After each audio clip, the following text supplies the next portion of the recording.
Okay.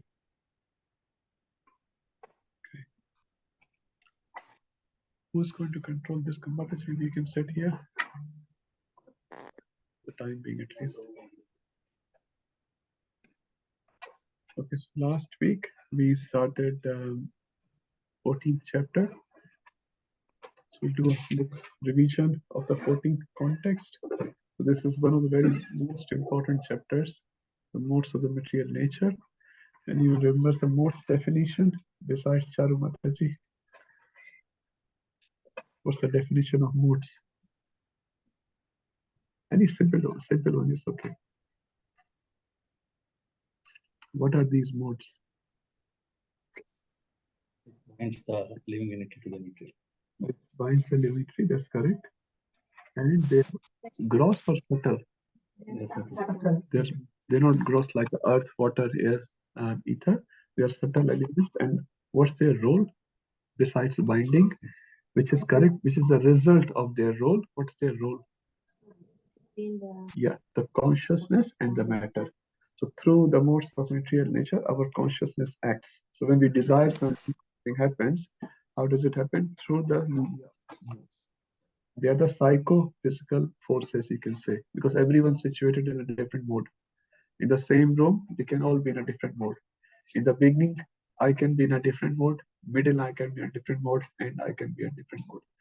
So they are the subtle forces which impacts our consciousness. Based on our own consciousness, they impact. So if I'm in mode of goodness, the impact of the incident on me will be different. In the example I think we gave, if there's a fire in a room, I hope not, but if there's a fire in a room, how do we react to the fire? Some people will just get frozen, so that's mode of ignorance. Some people will chalo, chalo, run. Even if I'm hurting others, I don't care as far as I get out. And some person maybe look for a safe exit. How can I help others? They still be cool and calm and composed. So mode of goodness. So based on my consciousness, they impact me. Incident is exactly same.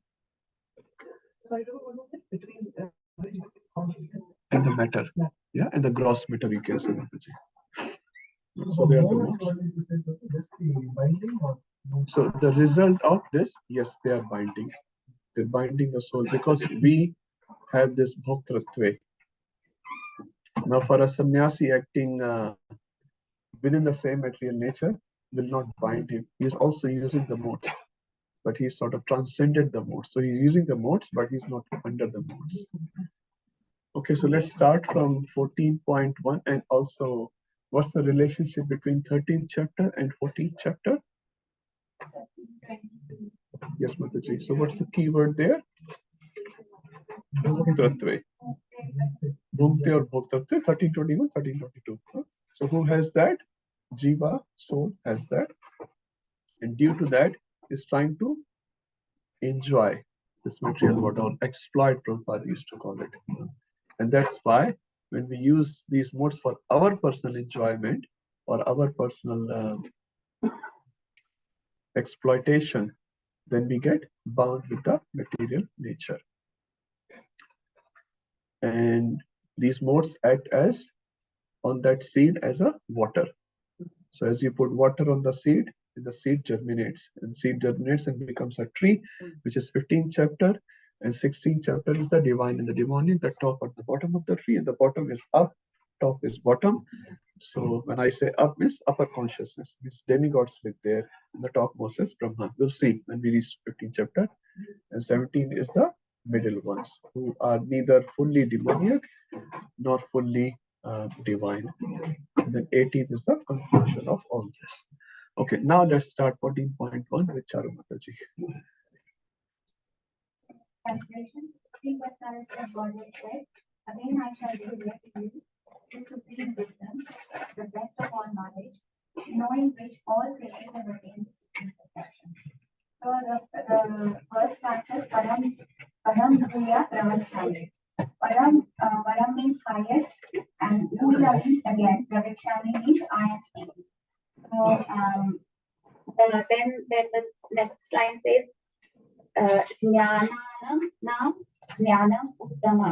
And the transcendental, which is the Jnana, and Jnana means Uttam. So the transcendental is the best.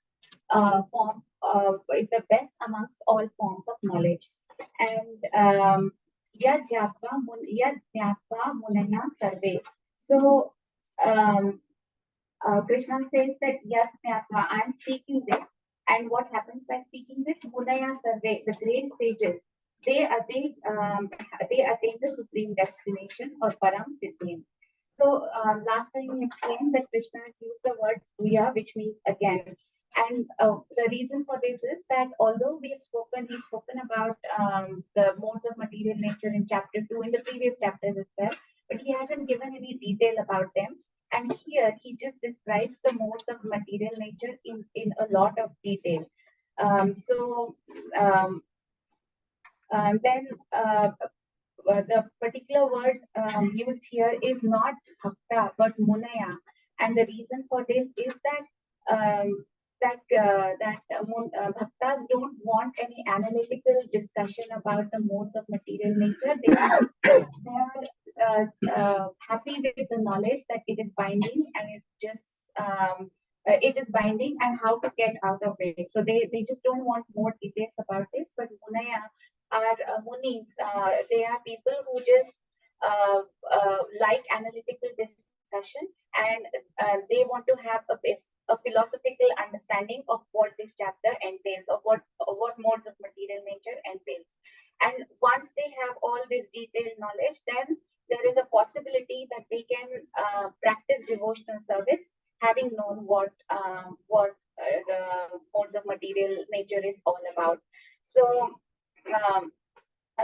he also said that from chapter 13 to chapter 18, one can raise from the level of jnana to bhakti. So and one who is who lives on the platform of intellect would like to have this knowledge to be able to raise from the platform of jnana to bhakti, and munayas fall in those categories, not the bhaktas. So as you say, it is, I mean, yena kena prakarena, we just have to become a bhakta, and therefore all this knowledge is only given by Krishna to attain the level of bhakti.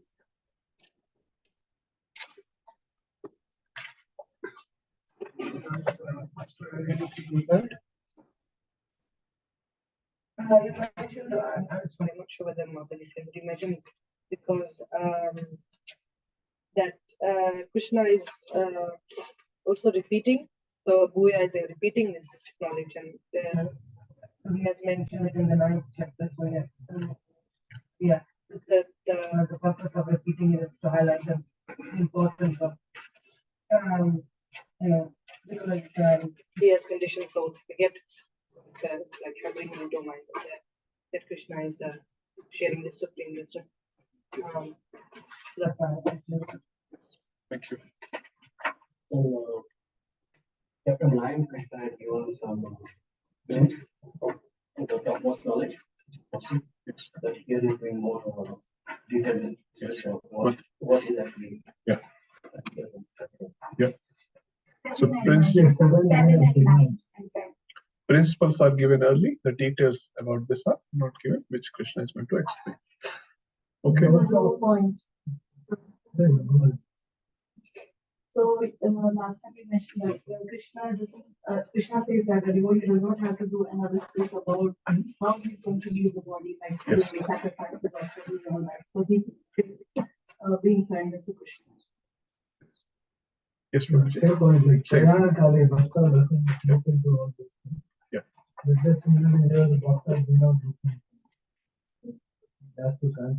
Yeah. Prabhupada used to say, just on that I remembered, monkey way or cat way. Prabhupada said many times. So monkey way, so the baby of the monkey is holding on the mother monkey with all his full strength.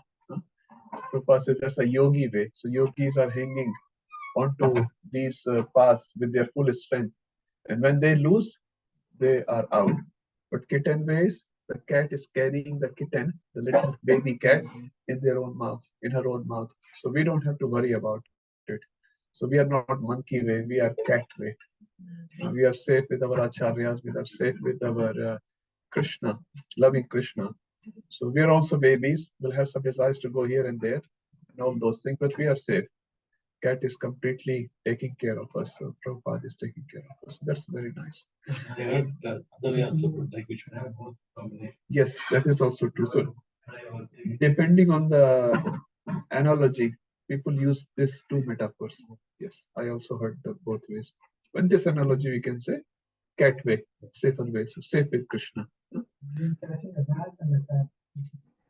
Rat in the cat. Okay, what is rat? Okay, yes, yes, yeah. So many similar. Yes, you're right. When the cat carries the kitten, kitten is completely fearless. And rat is like, oh my God, which moment I'm going to leave my body? Cat will just swallow me. Yep, that's good. Okay, let's move. Mataji, maybe come to the next one. Hare Krishna. 14.2. Maybe we can take one online and one live here. Wow, so Prabhu, Hare Krishna.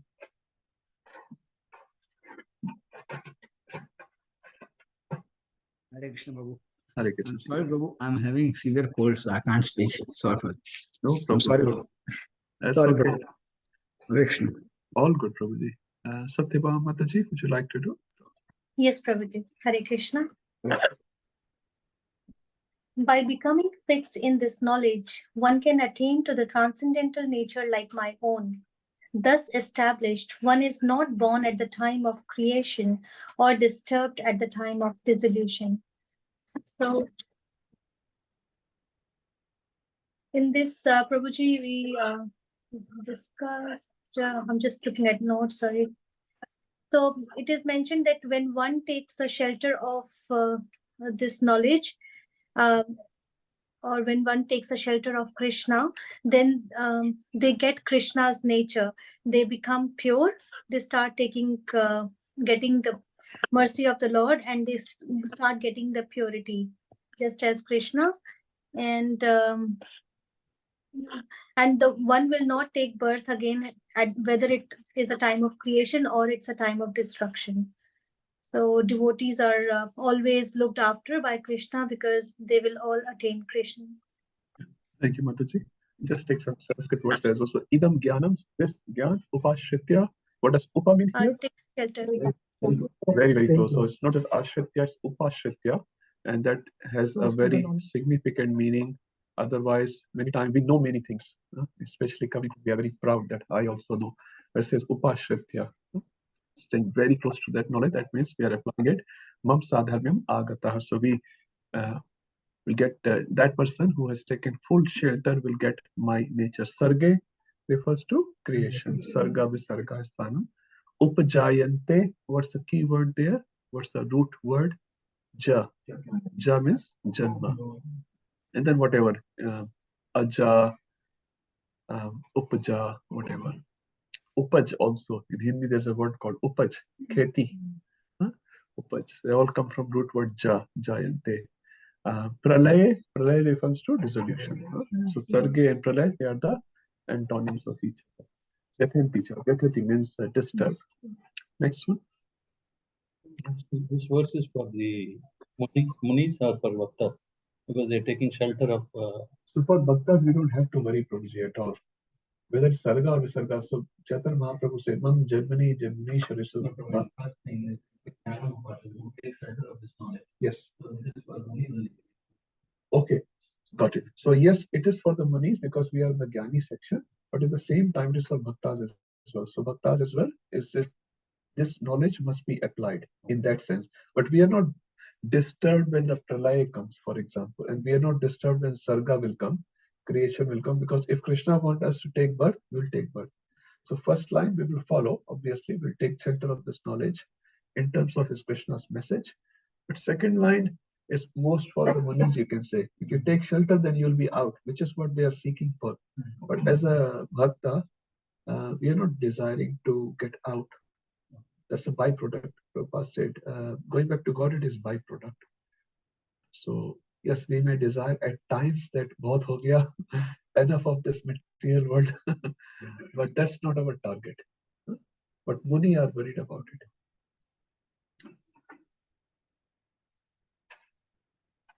Okay, we'll take one online. Divya Mataji, would you like to do one?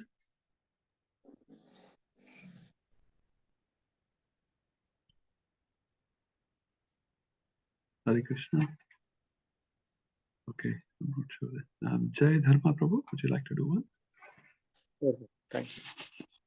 The total material substance called Brahman is the source of birth, and it is that Brahman that I impregnate, making possible the births of all living beings, O son of Bharata. So in this sloka, it says Mama Yonir. So Mama is again Lord Krishna. So Brahman is again, we have seen it as a effulgence from the Lord's spiritual body itself. So being that the origin, everything takes place. It's also a combination of Kshetra and Kshetragna, the body and spirit soul, whereas under the supervision or the realm of Lord Krishna's arrangement, the when he looks at the material nature through the eye of Shambhu, that's where he impregnates the material world. And from there, the details, I think technically there is a Mahatattva, and from there's the whatever the 24 elements and sense the karmendriyas, gyanendriyas, and sense objects and tanmatras and all that. Then finally, the living entities are born, the false ego, and from there the living entities are been born. And few other important things, yeah, in the Brahma here, it has been Prabhupada has translated as a supreme personality. Like in the previous one, in some previous chapter, we had seen Brahman also refers to the living entity. But in this sloka perspective, like we need to understand based on the acharyas, like here the Brahman is referring to the Lord Krishna, whose effulgence is a Brahman. So it can be interpreted both ways, but for this sloka, it is Lord Krishna's Brahman nature, from where everything emanates through the interaction with the material nature. One thing I want to say here, Brahman definition as per Prabhupada is total material substance, which is the Mahatattva which we are talking. It's not the effulgence of the jiva, it's a total material substance, which is basically inactivated in the beginning, but by Lord's glance, it gets activated and Lord impregnates the jiva through his glance. Okay, we can go to 14.5. Yes, Prabhuji, please. So basically, Yes. Brahman and Mahatattva, they're all identical. As per this, let's say that, yes. Yeah. Because as I said, different words will have different meanings at different places. So very hard to generalize the meaning. Yeah. So here, as Prabhupada says, Brahman means total material substance. At other places, you will find as Mahatattva. Is there like in Bhagavatam, you probably will not find the word Brahman for this purpose. You'll find it for Sorry, yes. I think here again it has been further added, right? Mahat Brahma. So Mahat, it's translated as total material existence, and then Brahma, the supreme. So I think it has been added. Is that the correct understanding? I mean, in the translation, if you see, Mahat, the total material existence, and Brahma, the supreme. Mama Yonir Mahat Brahma. So if you see, Mahat Brahma is actually the whole material substance which we are talking. And that is considered as Yoni of the Lord. So here, as we were discussing last week, Lord impregnates Lord. Both are same. The Lord is the one who is the giver, and Prakriti, who is the Prakriti? Brahman is the Prakriti. So that's why I say Mama means my, Yonir means where I'm going to impregnate, Mahat Brahma, the total material substance, which is again Lord. The Lord is the creator, and Lord is the giver. So in one sense, Prabhupada was once asked, how do we fall from the spiritual realm? Again, different answers at different times. And Prabhupada said, we never fall. It's true, we never fall, because everything is spiritual. Like even this matter, what's the source of this matter? Spirit is the source. So if you consider from another angle, everything is spiritual. My Guru Maharaj said, if you think you're in the spiritual world, you're in the spiritual world. If you think you're in the material world, you're in the material world. Now, we can't sort of change our vision at this stage, but this is how it is. So Acharyas always live in Vaikuntha. That's what they say. What does it mean? They live in Mumbai, for example. If a physical building like this made up of bricks and cement, but they're living in Vaikuntha. Once Prabhupada was doing a morning walk, and his disciple forgot the way. I think again it was in Mumbai, and they came to a place which is called Chal. Mataji know what does mean. Chal means where very poor people live. Very, very poor people live. It's always smelly, everything is open, so many people around. And this disciple said to Prabhupada, Prabhupada, sorry, I forgot the way. Prabhupada says, so what? It's Vaikuntha. So Prabhupada can see Vaikuntha in the Chal as well. And we, even in the Vaikuntha, in the temple, will see problems in the temple as well. This is a problem, that is a problem, this devotee is a problem, my body is a problem. You're seeing problem even in Vaikuntha, and Prabhupada is looking Vaikuntha even in Chal. So that's the vision difference. So it's true. So wherever you think, you will be there. Okay, we'll go to 14.5, Mataji. 3 and 4 are roughly same, and Prabhu has already explained very nicely. Mohit Prabhu has to put a board, personalized parking, please contact. He's going practically every 5 minutes to help devotees.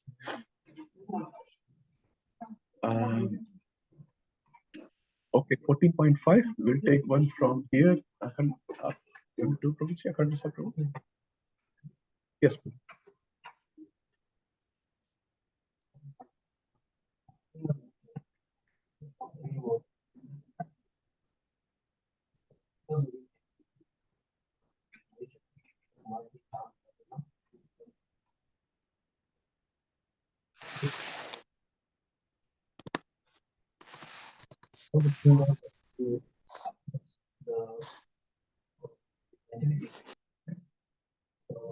And how the theme was actually the cause of conditioning, and no one, as long as anybody is in this world, is conditioned by the three modes. Nobody can escape this conditioning. And they are coming of material nature. So, yeah.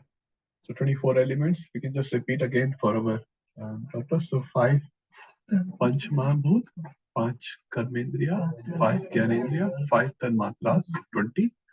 3 modes of material nature, that's 1. And then Man Buddhi Ahankar. That's clear. And that is 25th, which is sometimes they count in Sankhya, but generally 24 elements. And 25th and 26 can be super soul. So soul and super soul, 25th and 26th element. And some acharyas actually even say, unless this soul or super soul is involved, Sankhya is incomplete. It's material Sankhya. So spiritual Sankhya, which is by our Kapil Dev in 3rd canto of Bhagavatam, that has to include Lord. Okay. Time. Oh. 27th. Okay, here we are. There's so many analysis. Okay, next one. Okay, so now giving the characteristic of each mode. So first Lord will give in summary, then Lord will give in detail. So 14.6, we can take one online. And Divya Mataji, would you like to do 14.6? Prabhu, I was away for last 2 classes, so just trying to catch up now. No problem, no problem. So I think we have taken everyone from online, so we'll come offline here. Yeah. 6 translation. This one. And then the other. This one. Constant reaction. Situated in the mode of this mode becomes conditioned by a sense of happiness and knowledge. So here Prabhupada is saying Sattva-guna is purer than the rest, like within this material world. What's the Sanskrit word? If you realize, Nirmala.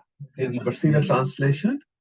It's saying being purest in the Prabhupada is very, very careful. Now Nirmala, if you just say it's simple, no Mala, Prabhupada could have called, the purest. It's saying purest in the material world. He has to emphasize that. So there's no material word there, right? Nirmala. We can say no mala. See the translation. See how Prabhupada is so visionary in seeing it. Otherwise, people will say, okay, sattva is everything. No? It's saying Nirmala. But no, Nirmala within this context. It is very important point Prabhupada writing here. Yes, Prabhuji. Yeah, the qualities here is Sanskrit. Nirmala expresses. Yeah. And next is Akasha. Yeah. Yeah. And next is Ramaya. Yeah. So this, even though is in the mode of goodness and happiness, is always feel happy, but this knowledge will bind him. So Yes. this Why it will happen, Prabhu? What you said is correct. Why it will happen? Why this knowledge will bind? because it's still it's within the material. So it's not Yes. transcendent. Yeah. And you feel sukha. Sukha means complacent. I'm happy. I have a good body. I have a good health. I have good money, good reputation. And because you don't perform sin, the sinful reactions doesn't come. So you feel relatively much happier than others. You become complacent. And it's like, okay, no problem. And that's why sometimes being in problem is not a big problem. It's good actually. Now it's hard, but it's not a bad idea in that perspective because it sort of jolts you. Otherwise, you are very comfortable in your situation. Everything is going nice with me. Others are simple. That's why they are suffering. See, I'm not. So sometimes, as Radhanath Maharaj says, we are not humble. We are humbled. We are not humble. When slap comes, then we become humble. So that slap actually is good. And that slap, obviously, as we said, is the slap of Krishna, is like a slap of a mother, not of a policeman. Because when policeman slaps, when Maya Devi slaps, that's different. But when our Lord slaps, that's still with love. It hurts, it's still with love, because it's for our reformation. So that Sukha Sangen Badhanati. So that Sukha binds us. Golden chain. Gyan. Gyan also binds. I am cleverer than others. When others made the investment, all investment came to zero. When I invested, see, I'm still surviving the market. That actually brings a little pride, isn't it? Whenever we get success, all of us can experience in their own way. Whatever success in health, wealth, relation, even in devotion community, we get success. What we think? I'm very smart. I'm better. When Prakriti slaps, it's nice. So these slaps are actually very, very good. That's why Kunti Maharani open arms asking for these slaps. It's difficult. Guru Maharaj says easier to say than to do, but when it comes, it does make us humble. So we should welcome. We should not get, "Arey ye kya kar diya?" What's happening with me? No, it's all right. It's all right. Okay.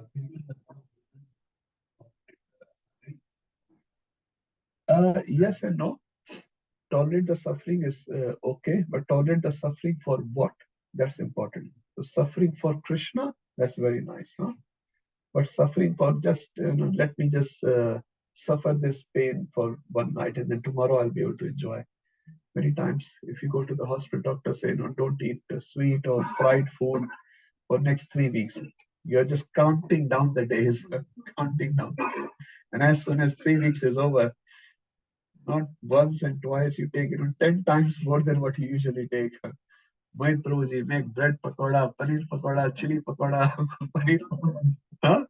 After Purushottam Mass, I had in one family, their whole fridge was completely full. There was no space because they've been freezing everything for the whole month. All the sweets which other devotees have offered and all those things, they said.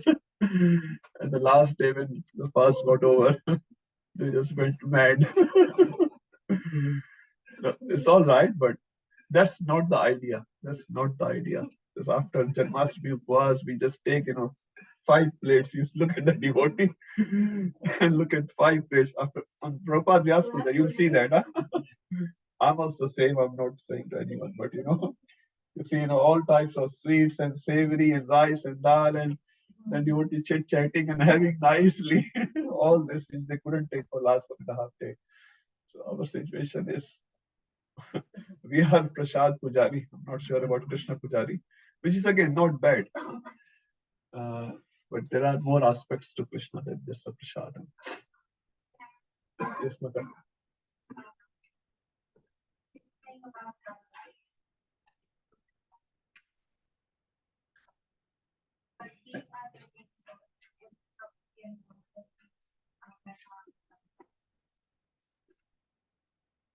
hard to say for a devotee, Mataji. This devotee life actually is very, very complex. So when you are suffering, for example, or enjoying even, not sure it's your reaction of karma or no. In generally, we can say that, but sannyasi is clearly mentioned as soon as you come in Krishna consciousness. The way Krishna measures your life, you just cannot say X, Y, and Z. You just cannot say. Nothing is black and white. It's under Krishna. Why he's doing what he's doing, why he did certain things to Bhishma, Pandavas, to Draupadi, very hard to say. So the answer is it's Krishna's mercy. Shipala Prabhu used to say, it's good, it's Krishna's mercy. It's bad, it's Krishna's mercy. So karma concept, hard to say. Hard to say. Sometimes it says actually Krishna allows you to suffer your karma. That's different than you suffering your karma. Krishna allows you to suffer your karma. That's different than you are suffering your karma. So when a problem comes, Krishna's hand. So my Guru Maharaj used to say, Krishna's hand is always there. And we may not be able to see, that's obviously there. But Krishna is with you. That I have to say. Because it currently confuses me. It is not karma, but it is then why are we getting why are we getting Sometimes your kid doesn't listen. So sometimes you mother, you have probably the most love for your kids, probably speaking. But sometimes you yourself may punish your kid for his betterment. For his betterment. And he will sort of, Mama, why are you so cruel? Why are you so torturing me? Mama is not torturing. Mama loves the kid, the most probably in the world. But Mama still becomes sometimes very tough. Tough love. That's what they get, tough love. So Mama has a very soft heart, but for a particular reason, for the betterment of the boy, actually Mama is suffering more than the boy. And boy is suffering or a girl is suffering. Mother suffers the most. But because her love is so much pure in the material realm, she suffers inside and outside she's showing she's very angry. But then you get Yeah. and the starts towards like because it's our past karma and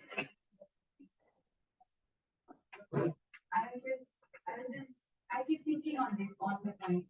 Like if it is my karma, then it is then how can we say that Krishna is being kind to us? Because it is my karma that is coming. But the question is, how much is your karma and how much discount you got?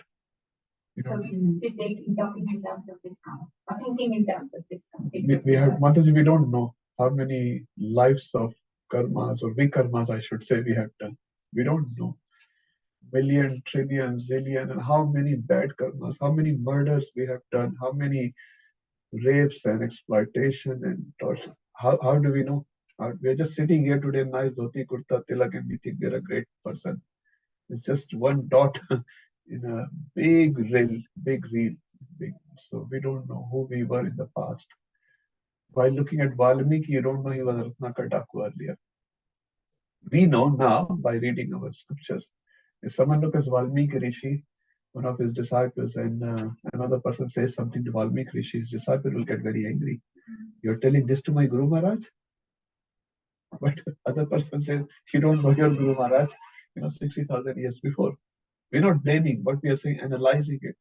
So we don't know who are we 100 lives ago. We don't know. But devotee was saying, that's okay. No problem. No problem. So we just don't know. And as Prabhupada has written many places, we're supposed to get a big reaction, we only got a small reaction. And this is how a devotee is still happy. It's hard to sort of analyze when the vipatti comes on us. For others, we are very good. I think, theek hai.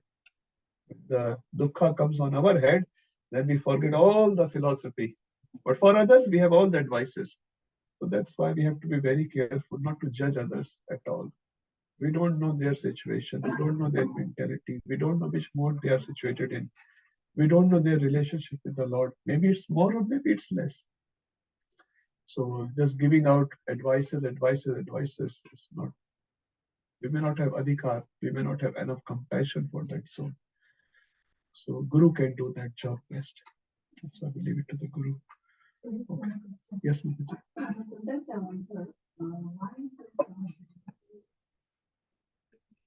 most people, or many people. Why is that? Right. Living entity is so much proud. I am the best. It feels good. If everyone, I'm just saying, not your devotee, but bows down to you, claps on you, garland, you feel good. It happens, isn't it? Everyone feels good. Devotee or non-devotee, everyone feels good.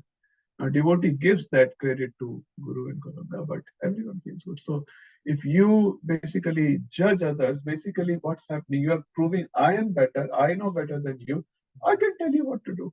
But usme kya hai? What is there? Such a only small thing. And my first response is thank you, as if I never thought about such a simple solution earlier. Pride, ego, and we want to sort of be, self-centered. So all the Gauranga Prabhu was telling a little pastime just on that one. He was in Vada, where he's the director, he's the chief there. Some retired IPS officer came there as a visitor for 2 days or something. So Prabhu was just out of respect showing him around. And then this IPS officer, while Prabhu was showing him around, was telling him, do this, do this, do this, do this. And Prabhu is like, why are you telling me to do? I'm not under you, And he sort of expressed to him openly, why are you telling me to do all this, He said, sorry, I've been IPS my whole life. Aadat ho gaya hai.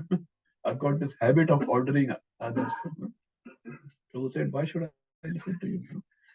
If Radhanath Maharaj tells me, I'll listen, right? You're just telling me. And he realized, so aadat ho gaya hamara, aadat ho gaya. Just telling others that you don't know, I know better than you. I'm better than you. That's all it is actually. That's why you see sannyasis are not proud. They know so much. We know little bit and we are proud. I know 5 verses. Achha. I know 8 verses. Competition like a children competing, One will go see Shasan, another will go see Shasan, and they'll say, yay, I'm the best kid in the whole world. And sometimes they do this trick and that trick. So we are also like that same kid, maybe in Bhagavad Gita, maybe in devotional life, maybe in something here and there. So you see Maharaj, I'm just remembering Radhanath Maharaj, one picture where he was sitting in a parikrama just like this. He sat like this. I saw that picture. He has like, I don't know, 10,000, 15,000 disciples. And the disciples are leading so many nice, big sevas. Maharaj sitting in a parikrama next to a river, just like a simple. Prabhupada also had a same picture in Allahabad. I've seen both pictures, so they're not proud. Will we sit like that? But do you think there's a recording going on? Hemanga Chaitanya pagal ho gaya hai. So pride and pride. There's nothing much. What gyan we have, what experience we have. Maya slaps us one day, I was knocked out. Now, where it came from, I don't know. Whether it's karma, Krishna, whoever. I was talking to Rupam Prabhu. I said, this is the 4th mode of material nature. Everyone is getting flu. This is the 4th mode of material nature these days. That's okay. Yeah.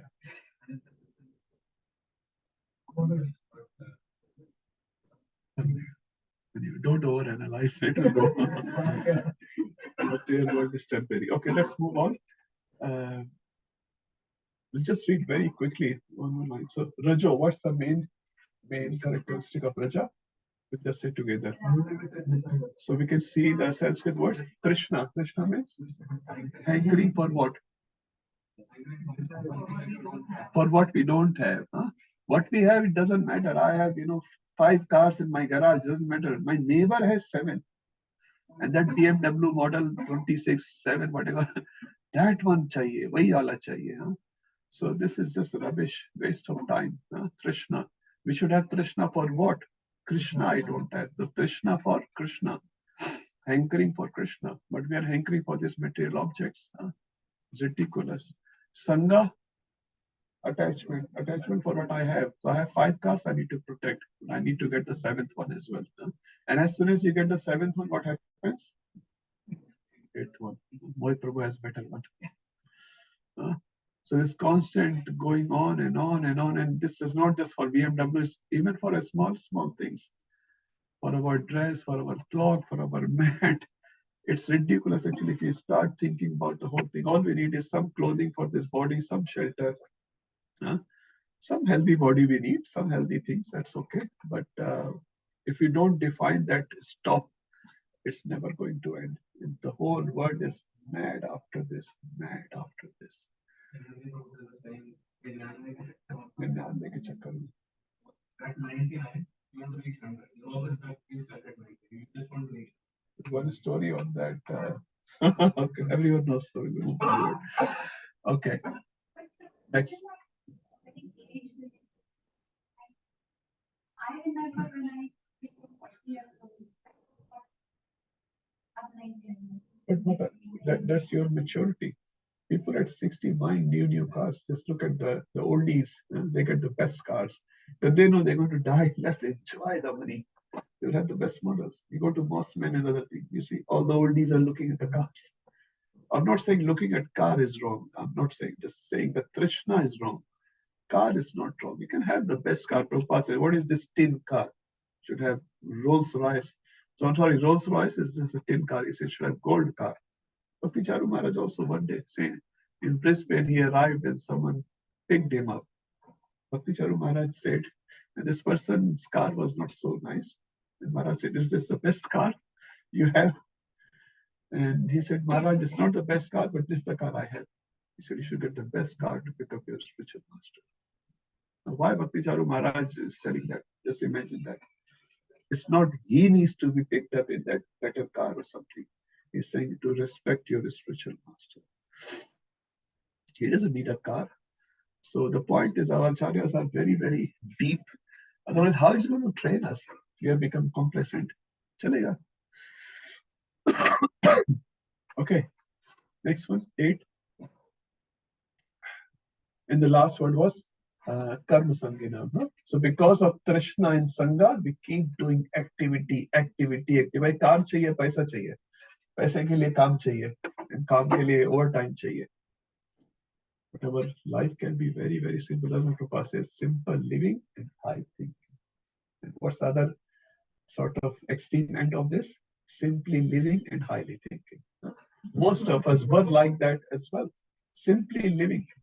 When I came here, I'll be honest, not about others. I didn't come here for becoming a Hare Krishna, to wear a kurta and dhoti, shaved head, speaking on Bhagavad Gita one day. I never came. I came for green dollar notes, which I had never seen in India. And India, there's lots of competition. Somehow got an opportunity to get out. Paisa kamaenge dollar mein. And sukhi ho jayenge. I'll become very happy by earning dollars. I came for that purpose. I'm not sure about it. So we didn't come here to become Hare Krishna. So karma sangena. We work very hard. When we were in India, we were working extremely hard. When we came here, we worked pretty hard, isn't it? Initially, we didn't have even a dollar. To spend dollar was difficult. Counting Indian rupees. How much a phone call cost? I used to pay 40 cents in a Telstar booth. We used to pay 198 Huh? when it first came. 190. Yes. Yeah. It was कैसे हो ठीक है खाना खा लिया हो गया खत्म. So tough.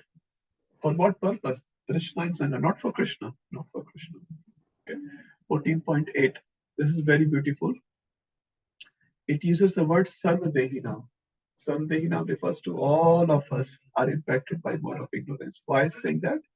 What's the word in this verse which includes Sarvadehina? This Sarvadehina is not included in this 14.6 or 7. So Satogun may not be everyone in Satogun. Rajogun may not be everyone.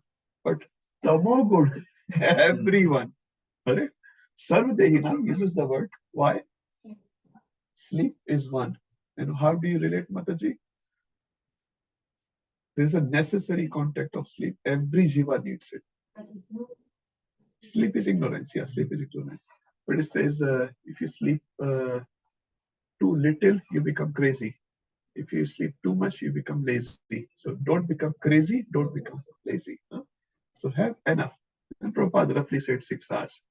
My Guru Maharaj said, you may need 7 hours. Take 7 hours. Take 8 hours even. But once you're out, you're out. Huh? Don't still be hanging around on your bed, Thoda sa aur, little more. And then you have, big meal and then sleep again, That's not needed. Be productive. That's what it is. Huh? Your body needs 7.5. Take 7.5. You need 8 chapatis. Take 8 chapatis. After 8, you should work. After you fill up the petrol in your car, you don't, park your car. Let my car take little rest. My car is too tired. Just had a big meal. But when we take a big meal, oh, where is the pillow? So this car also has to work. And as per the need of the car, you take your tank maybe 40 liter, my tank maybe 60 liter. Fill up the tank, whatever. Krishna has given unlimited prasadam, that's no problem. But after filling up, what do we do? After taking rest, what do we do? Many times devotees struggle. You took 6.5 hours sleep. So what? It's okay. It's not an aparadh. But after that, the important, what are you doing? You're doing prajalpa, sitting in car park, or you're doing seva back in the kitchen. That's important. Okay, what else is there? So that's Mohanam, Mohit Prabhu, bewildering everyone. Pramada. What does pramad mean? What does madness mean?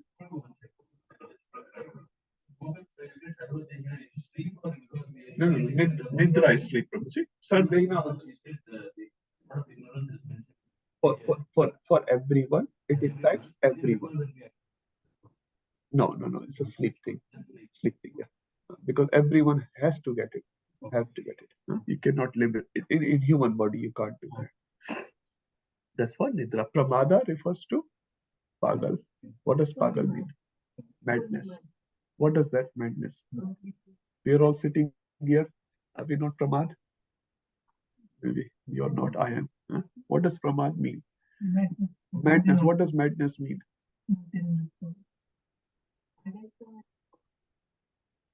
Identifying with this body and making this material world as all in all. Yahi sab kuch hai. This sansar is everything. My son, my daughter, my house, my job, my car, my laptop, my iPhone, everything. There's nothing beyond it. This is called pagalpan. This is madness. So if we also think just in terms of me and mine, Ishvaro aham bhogi. That's actually pagalpan. This is madness. And the word used here is pramad. Prakarshan. Prakarshan means complete madness. So complete madness. So we are all mad. Degrees vary, but we should come out of madness. So it does not mean come out of family. It's come out of the tendency. We are the servant of our family. We're the servant of our community. We are not all in all at all. Krishna is all in all. That's shifting. Huh? Yes, Nunam pramata kurte vikarma. Pramad. Same thing. Okay. Next one, Prabhuji. 9. Oh, Jai Dharma Prabhuji has a question. Yes.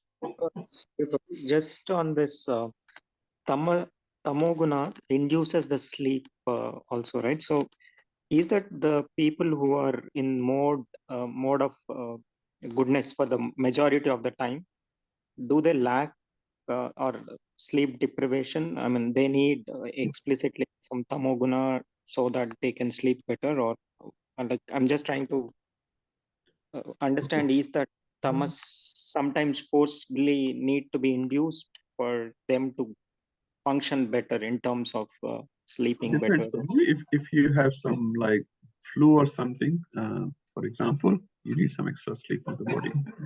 So, but the more you go in goodness and more you go upwards, the Prabhupada said, eating, sleeping, mating, and defending, they are the 4 basic activities of a human being, right? We all need it. But as you go up in the ladder, they reduces. Your eating will automatically reduce. Sleeping will automatically reduce. Rupa Goswami, for example, sleeping 2 hours. Prabhupada sleeping 2.5 hours a day. So it's not someone is forcing Prabhupada not to sleep more than 2.5 hours. But that's how it is. It just becomes like that. But when you go down, these activity increases. Eating will increase, sleeping will increase. Eating like whole day we are eating. After half an hour, after prasadam, कुछ मीठा लाओ. मीठे के बाद कुछ खट्टा लाओ. खट्टे के बाद नींद लाओ. नींद के बाद फिर भूख लगी है. Whole day chirping. Huh? Same happens with other aspects as well. So you mean they need to accept even if the sleep reduces as Sleep they will go up? automatically reduce as your consciousness go up, Prabhu. And at one stage, sleep will not be able to bind you. Like At the moment, no matter how hard we try, we have to sleep after certain time. Janmashtami night you work. I'm sure everyone would have worked overnight on Janmashtami. We need cleaning team on Janmashtami. If you're free, please come. Next morning, Prabhupada Vyas Puja is going on and some devotees are sleeping. So what to do? Our body is limited. But some sannyasis, you see, they sleep 2 hours, no problem. They'll just carry on. I've not seen, at least myself, have not seen Radhanath Maharaj yawning even while he's listening classes. And I'm yawning even while giving classes. That's the difference. The sannyasis have that, amazing tendency to overcome these basic habits, which are sort of necessary for us. So, okay. Now, if you are, the definition changes. You need extra sleep. I slept so much last 3 days or so. What to do? Okay, let's move forward. That's right. That's right. That's as we also, as we are growing older and little bit realization, our tendencies are slowly, very, very slowly going little bit down. We don't need so much sleep. We don't need, now when body needs is different, but we don't like sleeping all the time. We want to do something. We want to use that 6 or 7 hours sleep, move, do work. So just like that, we can experience just more. I saw one video of where he says the lower brain is animal brain and upper brain is the human brain. So whoever wants to overcome this, morning they wake up, it's 4 o'clock they want to wake up. So when the upper brain works, then they become disciplined. And how that upper brain works is with chanting, with meditation. All this he said. Neurosurgeon Prabhu, Dr. Alok Sharma, he's quite famous. So I read that, and there also neurosurgeon was saying like chanting helps to make the discipline of upper brain, which is only present for humans. So probably with the more of meditation or the chanting, maybe Maharajas and all, they get that type of power. Okay, let's move forward. Prabhuji, 10.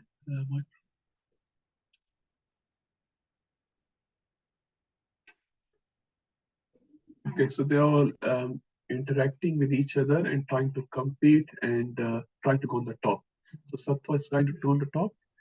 Tama and Rajas is also doing the same competition, but who wins most of the time? Tama. Sometimes Rajas, Sattva hardly. That's the situation. Why? Because we are in this sort of environment. And that's why they say if we want to practice devotional service, we need to do in a sattvic environment. Once Prabhupada was asked from some of his disciples, Prabhupada, can we go and preach in nightclubs? Because lots of people come in nightclub. Prabhupada said, yes, you can go. Prabhupada said, yes, you can go, but make sure you come back. Because there's so much tamas and rajas is there, you will go. But because we are all conditioned, right? And as soon as we see the old movie song, we hear something, maybe we have not sung that song for 30 years. As soon as we hear one line, pura gana, dimag mein boat cruise, kaun leke gaya tha? Those songs we still remember, but the slokas Reading every day these slokas and doesn't go in the mind. 40-year-old, that Rajesh Khanna song and other things still there in the mind. Why? Because conditioning, that's all it is. Okay, let's move forward. 11. Mahavasu Prabhu is remembering a song right now. He's laughing. It's okay, bro. I'm also remembering, so no problem. So actually, I just wanted to really ask this question long time back. Why is that we actually remember the song so quickly and why can't we remember the verses? You said it is conditioning, but is it that something that we actually paid more attention to that when we were young and we did not pay attention to this now, or what is the story? Because we cannot actually answer that. It always gives us, like we try to read this verse 100 times, we can't remember. But song once, you remember everything. Pour the water where the water is going to go. Down. So this is our situation, Prabhuji. So water always goes down, not up. Same thing. Consciousness goes down. If you leave the conscious, if you don't chant, don't come to temple, don't practice all this, what you will do? Better or lower? Be honest. Will you watching some movie or cricket or whatever? Whatever our mind will say and whatever we couldn't do when we were young, we didn't have money. We do every single thing now. Why? It glides down. Consciousness also glides down. It gravitates to lower modes, and all of us can experience. When we don't have association of devotees, where does the mind go? Ek aur makan kharid lete. Maybe one more property, one more investment. It happens or no? Be honest. Huh? Prabhupada said, as soon as you sit down, you'll think about wealth and women. Prabhupada said, everyone, Prabhupada said, no exceptions. Do not sit empty. Do not sit empty. Always engage your mind for Krishna Seva. Idle-minded devotee. Even karmis say that. Forget about Prabhupada. Even karmis say that. Because as soon as you sit idle, your deepest desire of the heart will come out. And if you have facility to fulfill, you will fulfill it. So always be in devotee association and engage in Krishna's service. That's the only way. Discipline, discipline, discipline. Keshav Maharaj said, is it like a military discipline? Keshav Maharaj said, yes. It should be like a military discipline. No questions asked. Get up means get up. No questions asked. No mummy, no papa, no this, that. Get up. Get up. This is how it is. If you are serious about your goal. And now we are not serious and we know our situation. Chalega. Janmashtami ke din, people getting up at 8 o'clock. What can be said? No. What can be said? Okay, let's move forward.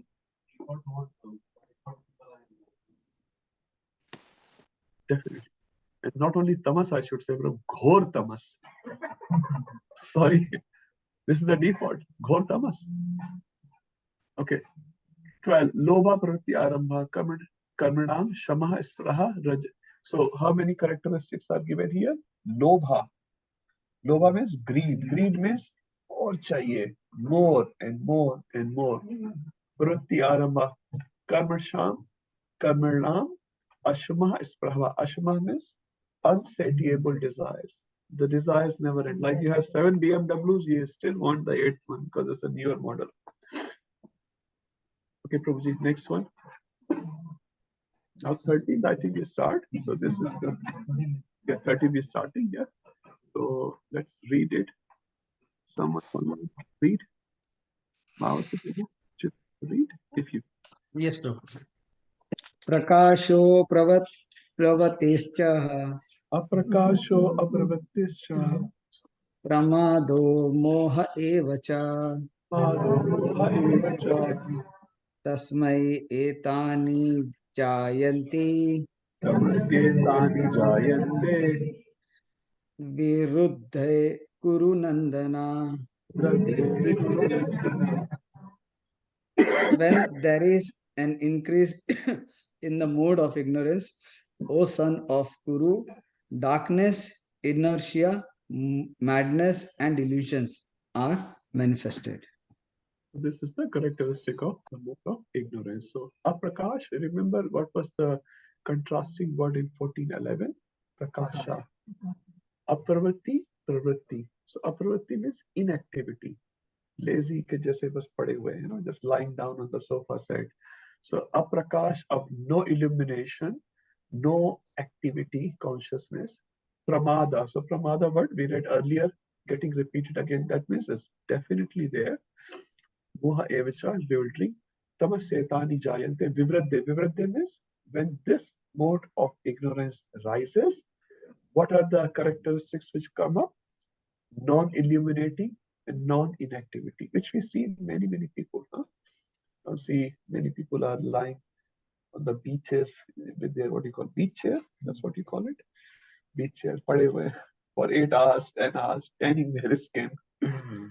Ho gaya bhai. You take rest, that's okay, but move on. Aprakasha pravritticha, so pramado. So now this again should not be just to judge others, it should be to judge ourselves as well. How are we doing in our life today? Are we being too lazy? Are we being too inactive? Are we not prioritizing the things nicely? And as we go forward, you will see this mode as much as possible should be removed from our life. And again, passion should be at least be there. Now, at least Prabhupada said goodness should be there, but passion should be for Krishna Seva. And it says, if you are sleeping while doing japa, so you are in goodness, you are sitting and you are doing japa. But if the sleep comes, that means ignorance is coming. From goodness, you slide into ignorance. What you should do, take help of passion. So when you are in ignorance, even in life as well, take help of passion. At least do something. Go and cook something. Go and plant. I think Bhakti Shastri Maharaj said, um, I don't remember the exact words what Maharaj said, but something like that. He said, plantation is like a friends of whole life. Huh? So you can maintain a garden that will be like a friend of whole life. So we're not talking about spirituality here, but people do have relationship with their plants like their babies. Huh? They will go and check it out. Is this plant growing nicely? Is that plant growing nicely? The fruits are coming, flowers are coming. Does this plant need any insecticide? So Maharaj said, your garden can be your best friend for the whole life. Yes, actually, Maharaj said, if you want to be happy for 6 months, you get married. If you want to be happy for the whole life, you grow a garden. That's what Maharaj said. Maharaj said, so no, just chopped off the general thing. Okay. Yeah, Prabhu just like mentioned that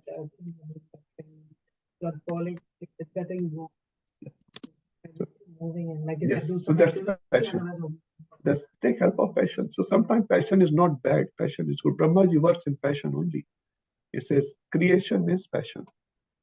And the way I've seen Mohit Prabhu's hand goes on a capsicum, I don't see the hand. I just see the cut capsicum so fast. Now that cannot be goodness. Not saying that's wrong, but that passion is used for Krishna's service. So yes, Mataji, as you said, you can walk, get up, do some activity, move your body, wash your face, and then start chanting again. So something like so passion can also, but this ignorance is bad. Ignorance is bad. Again, necessary touch of ignorance, say for sleep, 6-7 hours or whatever, is necessary for the body. We give that touch of ignorance and then we come out. Like Prabhupada was once asked by a lady, Indian lady. Prabhupada said, this material world is like a bathroom, it's like a toilet, he said. Huh? Very dirty place, very dirty place. So this lady asked, but Prabhupada, you have to go. Prabhupada said, okay, you go, but come back. Don't just stay over. Huh? Don't stay over. When we come to material world, we just stay over. Yehi hamara ghar hai. No, this is not our house. It's not. We are all aliens.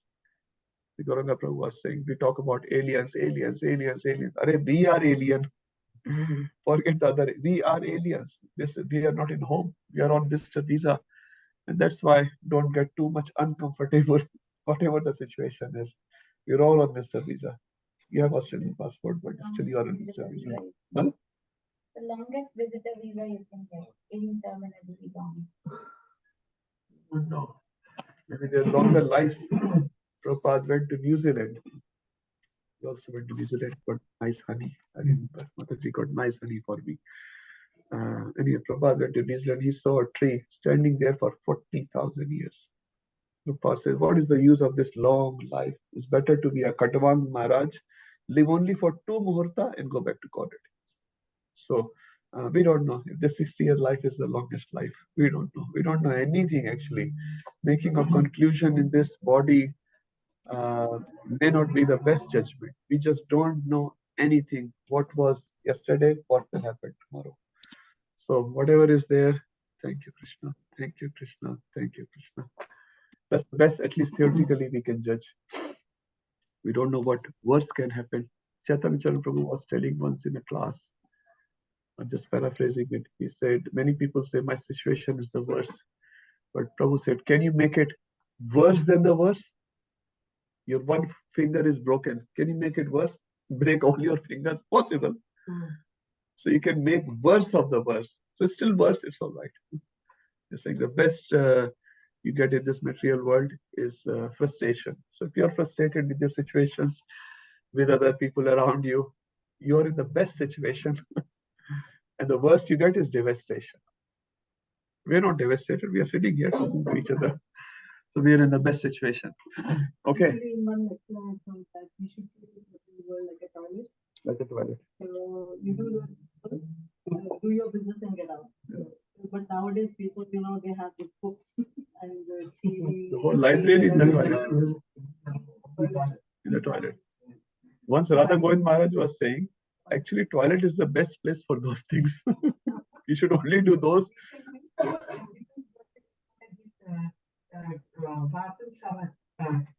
Shower speaker. I said like shower speaker. Why do you have to have a speaker in the shower? You got to give service to technology. These are Prabhupada lectures. Yeah. Yeah, but shower 2 minutes where you. Those people spend 2 hours there. They have. I went to someone's house and he was he's showing his newly renovated house. He spent, I don't know, thousands of dollars in the bathroom. Thousands of dollars. Like, okay, you have money, no problem. It's their money. No problem. Yes.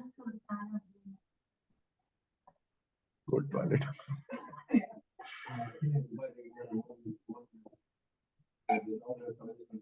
Golden.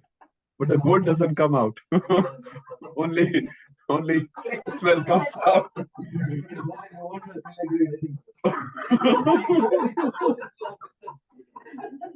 Okay, sorry, we are getting distracted here. Golden toilets. Okay, let's come back to our topic. Yes, Mata. I would say Kumbhakarna sleep. Yes. Hard to say. The person. Yeah, the activity we can say. 14:14. Now, what Krishna is going to describe in these particular verses, a series of verses now, 14:14 to 14:18, 5-6 verses, is going to describe the impact of being in mode of goodness. Short-term impact, medium-term impact, long-term impact. Huh? So suppose you say, Mera kya fayda hai? What I'm going to get if I'm in mode of goodness? He's earning so much money because he's in passion. He's doing this and that. Why I should be in a particular mode? So Krishna describes the result of that. Short-term, medium-term, and long-term. So let's see. And also post-death and pre-death. So now first he will start from post-death destination of being in a particular mode. So let's see 14:14. Just call. You want to do one? When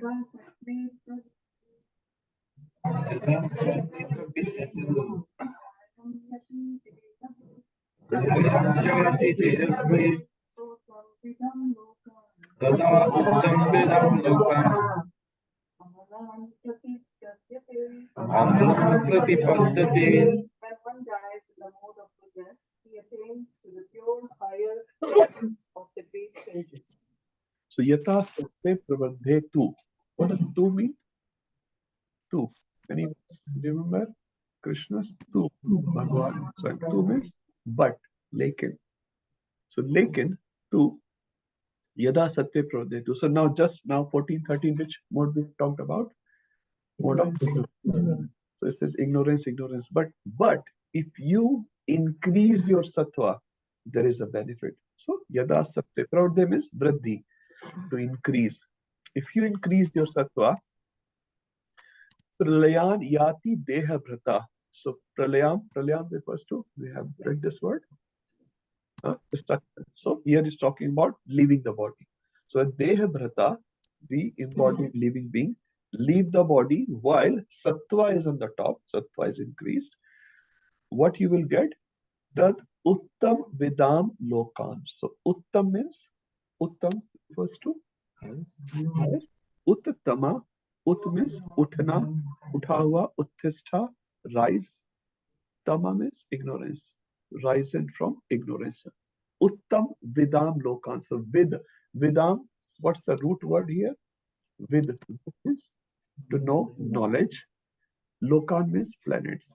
So which planet you will get? You'll get a loka, which is full of vid. Vid means knowledge. Knowledge means loka of sages. Makes sense? The word making sense? So the best loka you will get, which is of sages. So Prabhupada translates higher planets of great sages.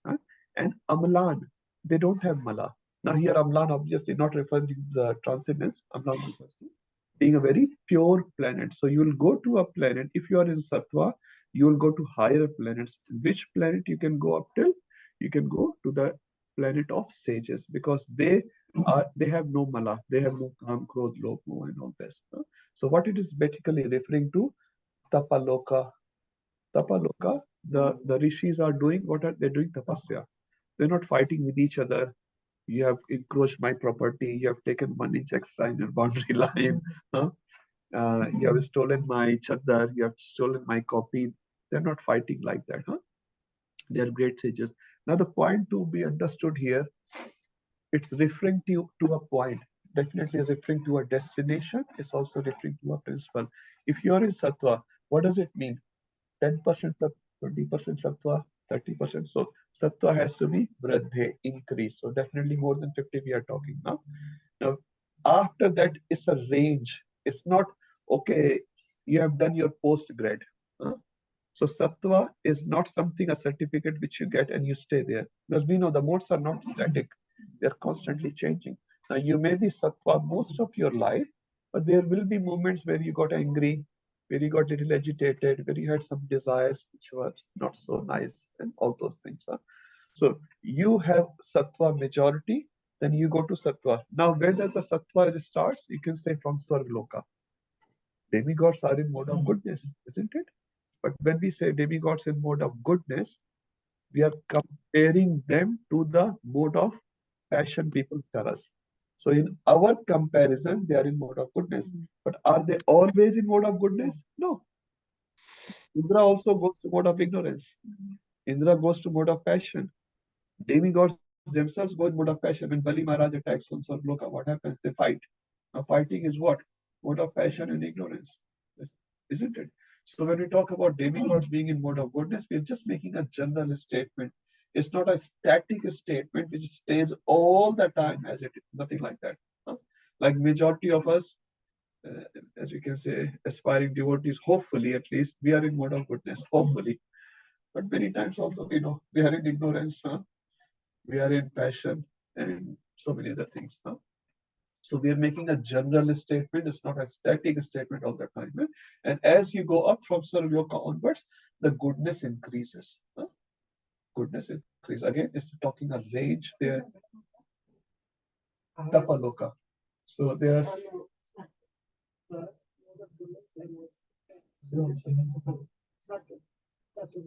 Sattva or mode of goodness.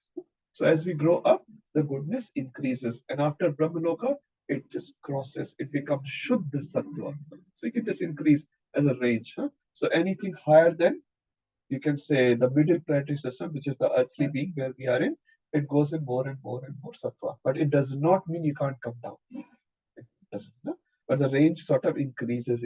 So the percentage of Sattva increases. And after that, it becomes 100% pure Shuddha Deshi Ghee. That is Shuddha Sattva. After Brahmaloka.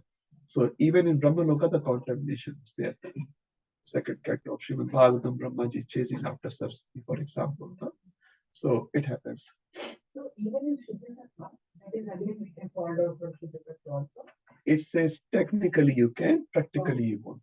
Oh, yeah. Technically because of your free will. Because of your free will. But that is not in transcendental world. Definitely. Shuddha Sattva. Shuddha Sattva is transcendental. It's a Brahman. So now I'm talking about after Brahmaloka. We're talking Brahmaloka. After Brahmaloka is Virja Nadi. And as soon as you cross Virja Nadi, spiritual world. So Virja Nadi, pure goodness.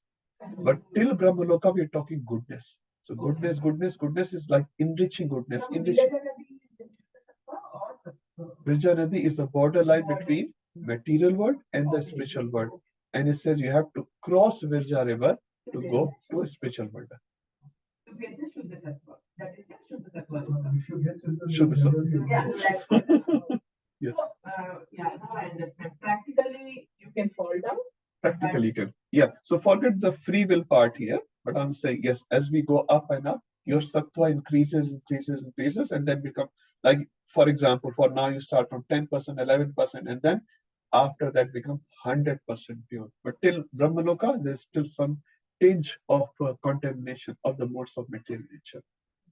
So here, the other day in the fasting, right, so this three subtle parts like mind, intelligence, And false ego. Yes, Mataji. they become Shuddha Sattva, they're pure. Yes, they are completely spiritualized. That's what it's called, completely spiritualized. So your mind will not have any passion, agitation, any hankering, any lamentation. Your mind will not experience, which we experience in today's world, because we are impacted by these moods. Yeah. And that is when soul reaches transcendental. And as Prabhuji said, it's other way. When soul reaches that point, is completely pure. Otherwise, you are not pure as yet. And that's why we are struggling. But you can still fall out from there. Because of other reasons, yes. It's not about sattva or something. It's about your free will is there. And you say, I want to check out what's the new hotel in Snowy Mountains. So we'll call Mohit Prabhu. Mohit Prabhu will say, let's find out. Let's make a trip. Yes. Okay, that's another discussion. That's completely another discussion. That's why we say, practically you won't, theoretically there is a chance. Shankar Maharaj said, once burnt, never shy. So once you reach back to Godhead now, you will never come back, practically. But technically, your free will, Krishna will never take it away. Krishna will not say, okay, you misused your free will, now give it back to me. Krishna will never. That's a big statement to say. It says soul does not remember the detail, but experience the bitterness of the material world. And that's why it doesn't want to taste that again. But not the details. So I was in Sydney. I was living in 36 Falcon Street. On level 2, I was paying $520 rent.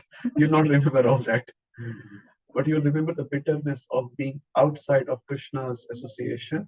And then you say, Krishna, we're never going to leave again. There's one example Gauranga Prabhu gives. I'll just give that relevant here. One time, a pujari in one of a Western world temple was a pujari for many, many years. And 1 year he just had enough of Krishna consciousness. He thought, I'll leave. बहुत हो गया. Too much of Krishna consciousness. I was such a free bird, and this Krishna consciousness had made me so much, suffer. That's what he sort of thought. So he went out and he was a surfer. So he went to a beach. He started surfing with a surfboard. Mother, do you remember the past time? Anyway, I'll just say for the benefit of everyone. So when he was a pujari, it says, brahmachari or whatever, that doesn't matter. But he was a pujari. Anyway, so when he started surfing again after many, many years with a surfboard, a shark came looking at him. And this pujari was very sort of scared. And he said, many, many years I served in the past, never ever I saw shark. And today shark is coming. And the shark is not only coming, it's coming with good speed. Now, this pujari has learned obviously a lot of mantras during his stay in Krishna consciousness. He's chanted all the mantras, and Shark Mataji has decided to have a breakfast on him today. So she's coming very close with good speed, and finally he surrendered fully to Krishna and says, Krishna, if you save me today, I promise I will never leave you again. And so Shark came very close and decided to fast on Ekadashi. Took a U-turn, went back. This pujari immediately came back to temple, and temple president says, so where were you? And he said, wherever I was, I'm not going to leave now. So Krishna has his own way of bringing a soul back. Now, which shark will sort of inspire us to go back? We don't know. It may not be Bhagavad Gita. It may not be devotee. It may be a non-devotee actually. It may be a slap of Maya. We don't know. So that's why we see Krishna's hand everywhere as much as possible, because you don't know who is going to speak with you. Krishna can speak with you in any language, in any body. A child can speak to you and give you a greatest message of life. When Vibla Mangal Thakur got this message from this prostitute, he was changed. No, was she qualified? No, but she gave the message. And that's what we need. So that's why we don't hate anyone. We are very open in that sense. We can take education from anyone, anytime. Okay, let's move forward. So we understand sattva will take you to a higher planet. So this is showing a principle. Although it's giving a detail, but it's giving a principle at the same time. So sattva will take you higher. Next one. The Rajasi, okay, someone else can read. Someone online want to read? Hare Krishna, Vijaya Mataji. If you would like to read 14, 15. Yes, Prabhuji. Rajasi pralayam gatva karma sangishu jayate tata pralinasamasi mudha nishu jayate. Translation: when one dies in the mood of passion, he takes birth among those engaged in fruitive activities. And when one dies in the mood of ignorance, he takes birth in the animal kingdom. Hare Krishna. Rajasi Pralayan Gatva. So very clear, Pralayan Gatva, when he's leaving the body in sort of mode of passion. Karma Sangishu Jayate. So Karma Sangishu means you will have association with karma. That means the pravritti of doing karma is a lot. Like most of us are involved in this material activity. Karma Sangishu also refers to middle planetary system, which is the earth. Because here is the place for most of us where we involve in activity. So if you leave your body in mode of passion, the possibility is you will take birth where? Karma Sangishu, where a lot of karma is going on, which is earth planet.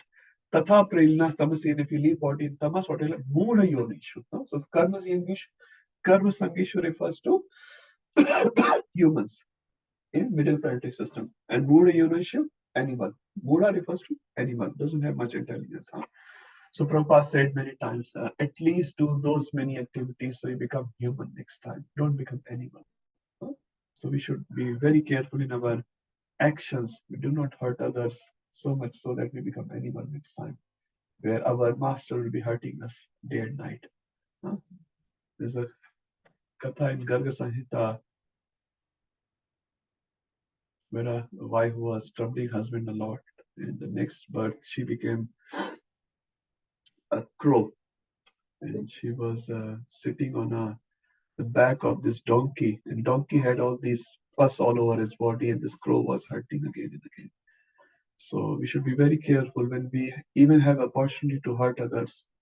We should not take that action because that action will come back. This soul became Gadha, this human became Gadha, the donkey or ass in next birth, and his body has leprosy, it was oozing. And on top of that, a crow is pinching his nose, beak on this leprosy wounds. Imagine the pain. And where does this donkey is going to go? He can't go to a doctor with a Medicare card. Doctor, please help me. Go to RNS. So the results will come. We should be very careful, very, very careful. They say, who's watching? Okay. Who is watching? You can cross this red light. If a gross camera can take your photo in the day and night, so the God cannot take your photo day and night. A gross camera, right? Costs $1 million or whatever, can take your photo. And you are scared of this gross camera. Huh? In chat suit. Right next to my house. Big camera devotees stop playing. Like 5 big cameras are there. Anyway, so a gross camera works. So God's camera, demigod camera will not work. Why it will not work? It will work. It has its own way of working. How much we are going to see anyway with these gross eyes. Okay, next one. Okay. There are questions. Okay, please, whoever is first.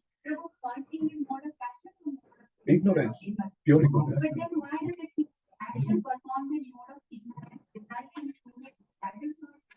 Yeah, If you are it's hurting true. someone, is that a It's foolish. There's no further to it, Mata. This is the last mode. There's no lower mode than this. So whatever actions you perform to hurt others or yourself, for example, some people drinking alcohol a lot, for example, hurting yourself. So hurting is in mode of ignorance. Passion means show up. I want to show how great I am, generally speaking. Passion means show up.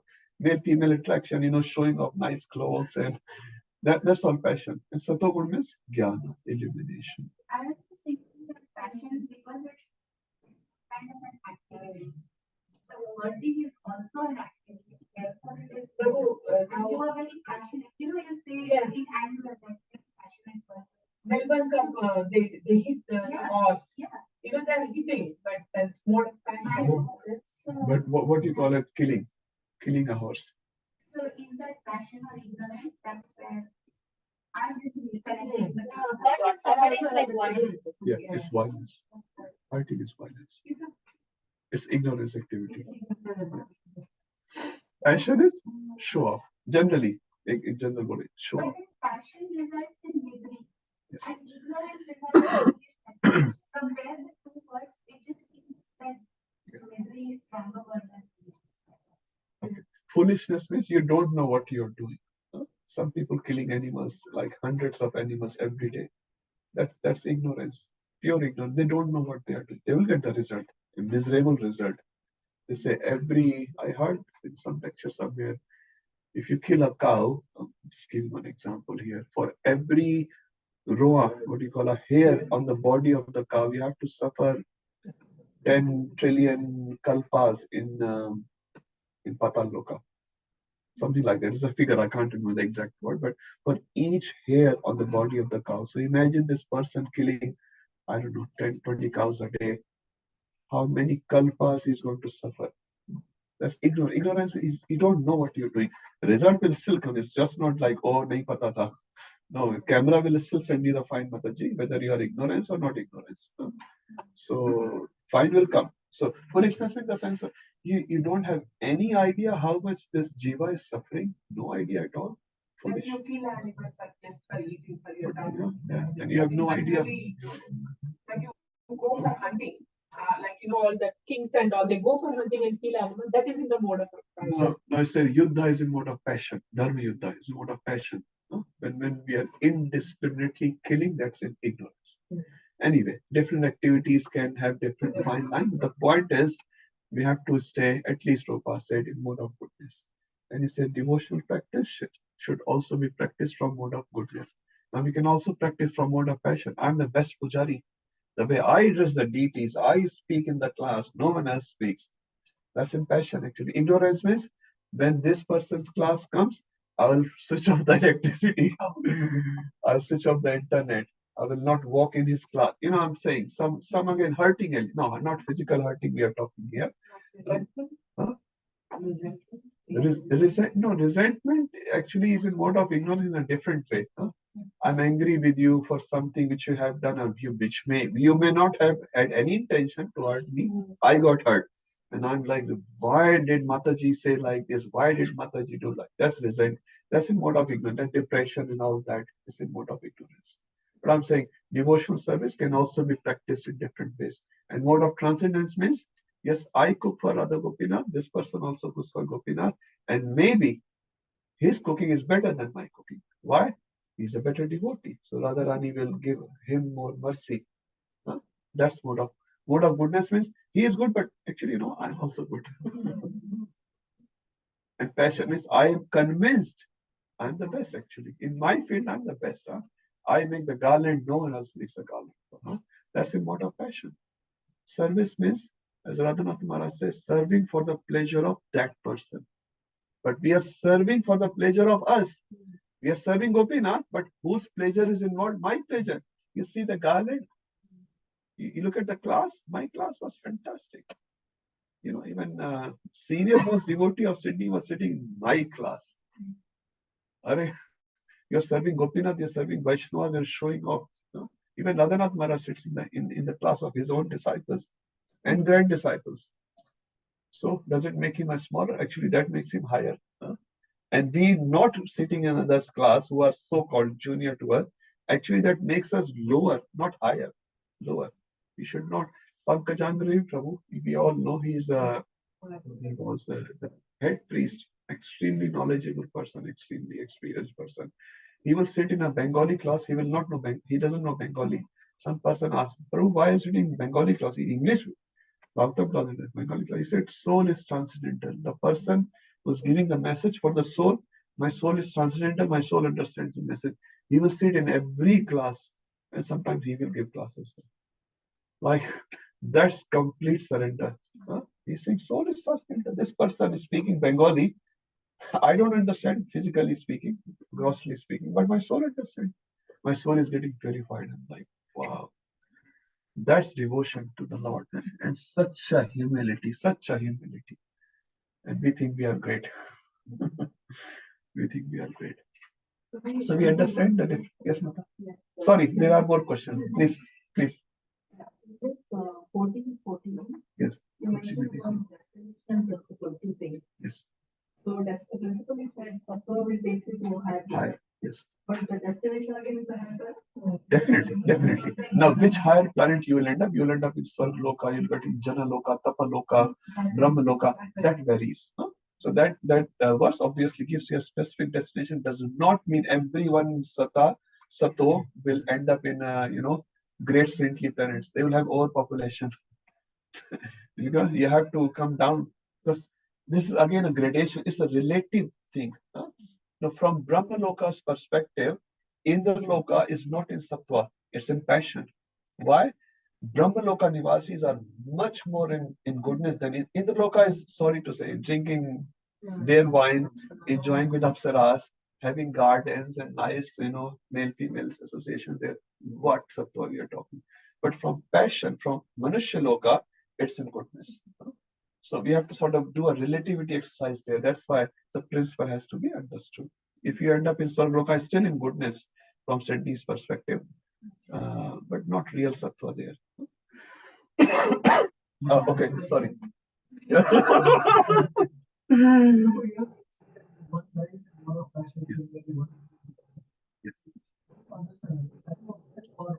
Overall, we are talking. Vibhaya word is used. So we cannot say at that moment what. So if whole life he was in passion, yes, yes. So generally speaking, so as I said, it's same question. Okay, ek teer se do nishane. Anyone else? Yes, Mata.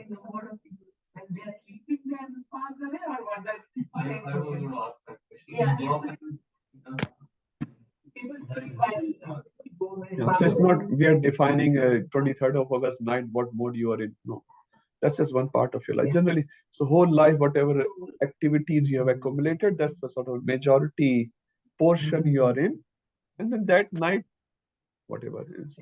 And for bhaktas, it doesn't matter. Yes, Prabhuji. Prabhuji, you had another one. All satisfied? Yes, Mata. When you say, Prabhuji, when we are walking every day and there's thousands of creatures on the floor and we're walking past, is that also mode of ignorance, or is that? Okay. Technically speaking, what you're doing, you don't know. So that's passion actually. But you're not, if you're intentionally killing an ant, for example, ye achhi nahi lag rahi hai. Why are you such a small creature? Just saying.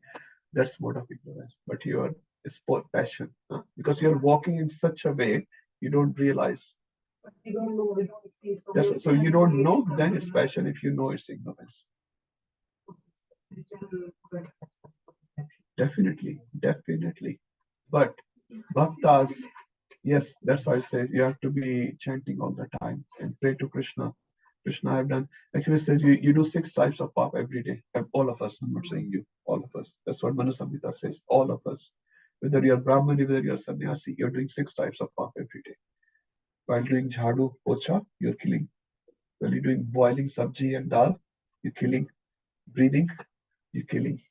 So the hinsa is involved. So we cannot avoid violence at all.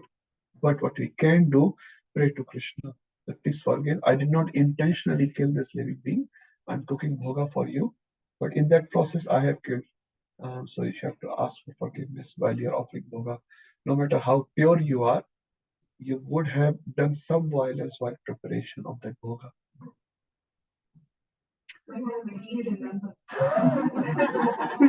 Today is amazing day. Huh?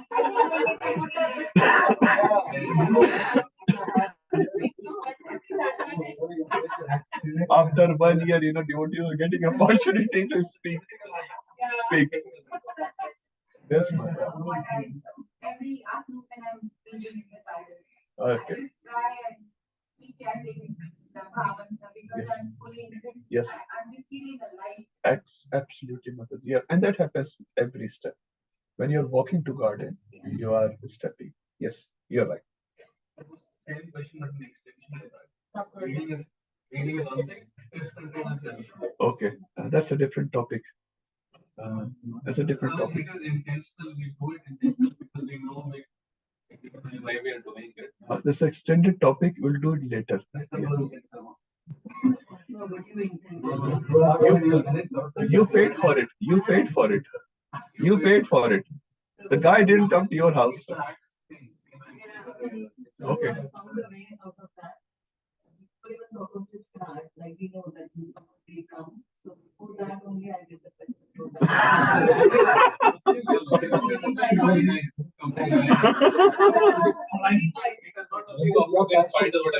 Sorry, we are having a lot of nice practical discussion here, and you are not able to relish the rasa.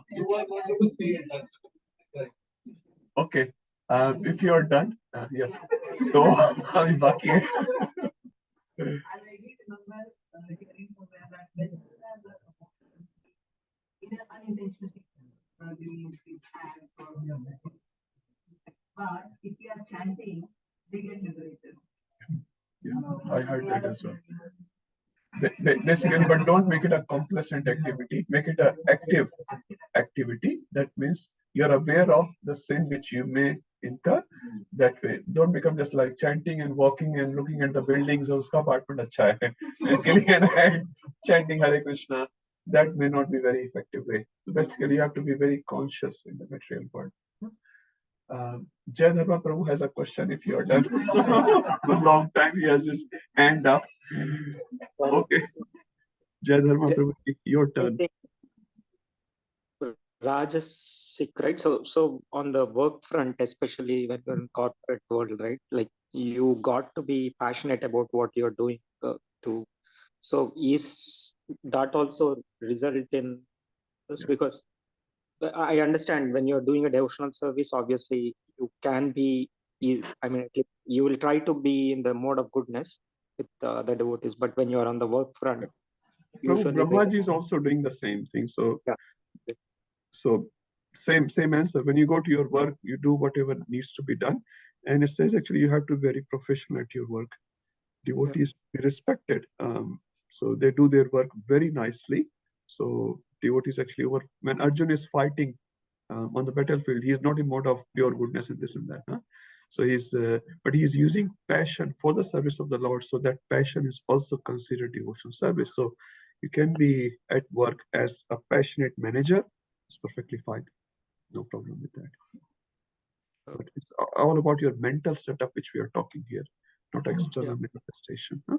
Sometimes you have to be harsh with people. You have to say, no, this is wrong, this is right. And if you do this, I'll punish you. You have to say that. Maybe you have to act that way. So you have to do what you have to do. But it's a more mental setup, which we are talking here. Okay. Sure. Okay. Let's move. Next one. Someone can read from here.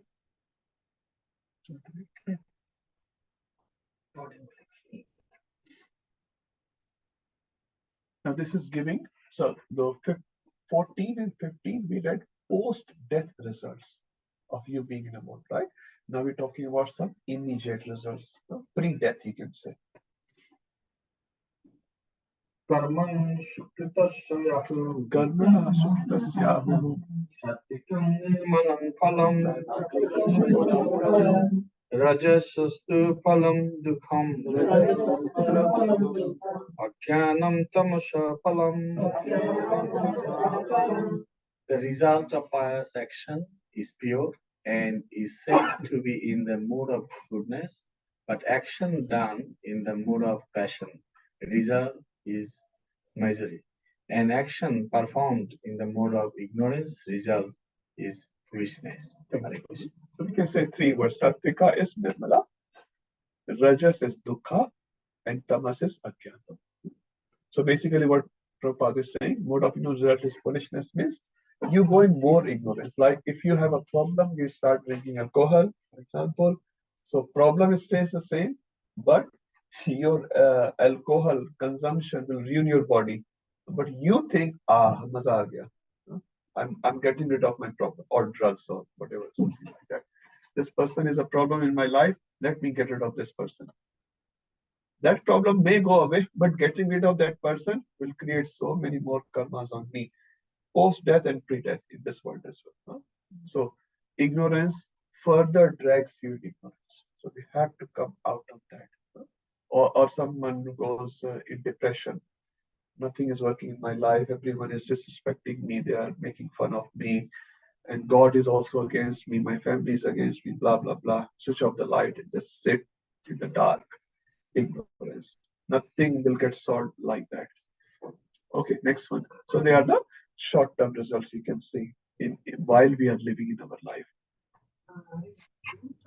The results in the passion, mode of passion results in misery.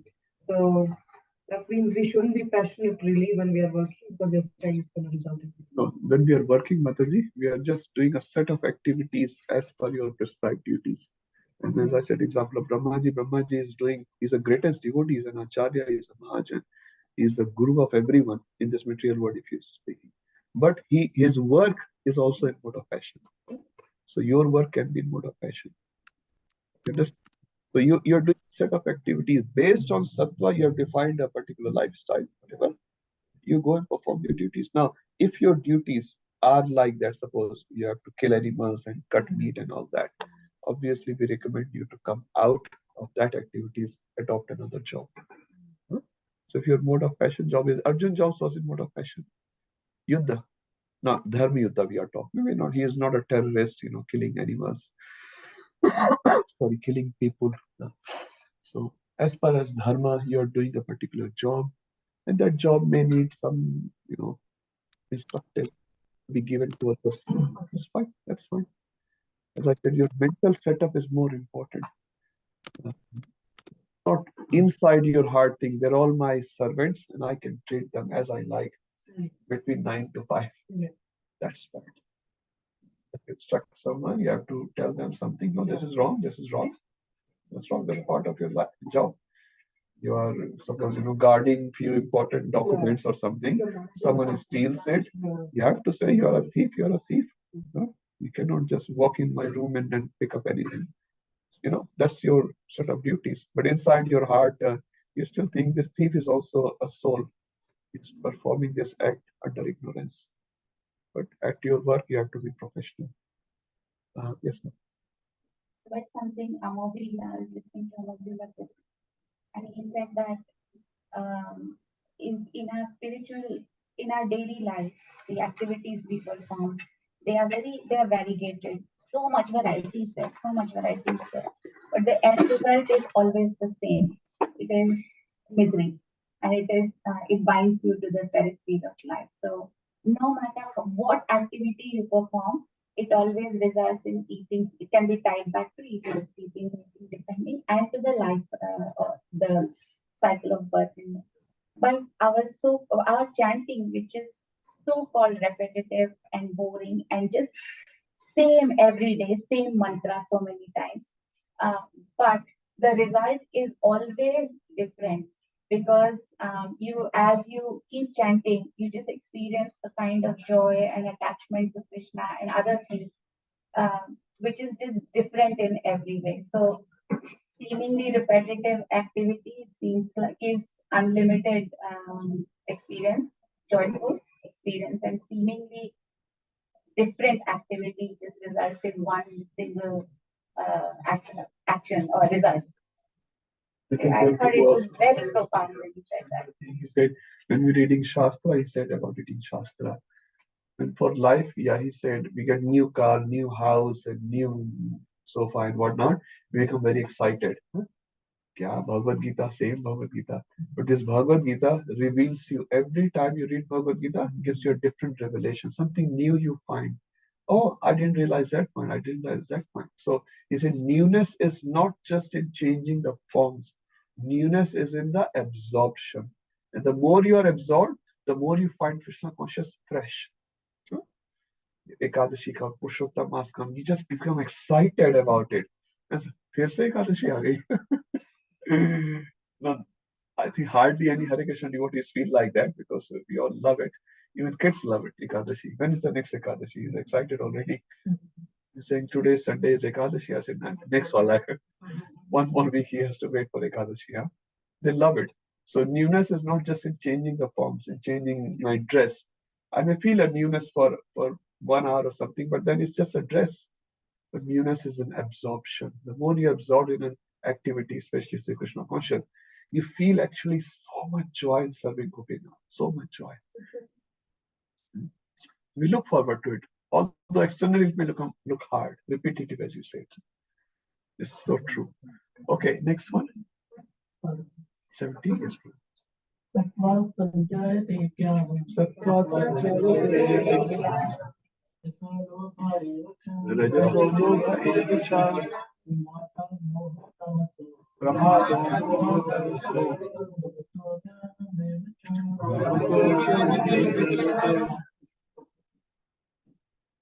the more of goodness, real knowledge full of. From the more of passion, create full of.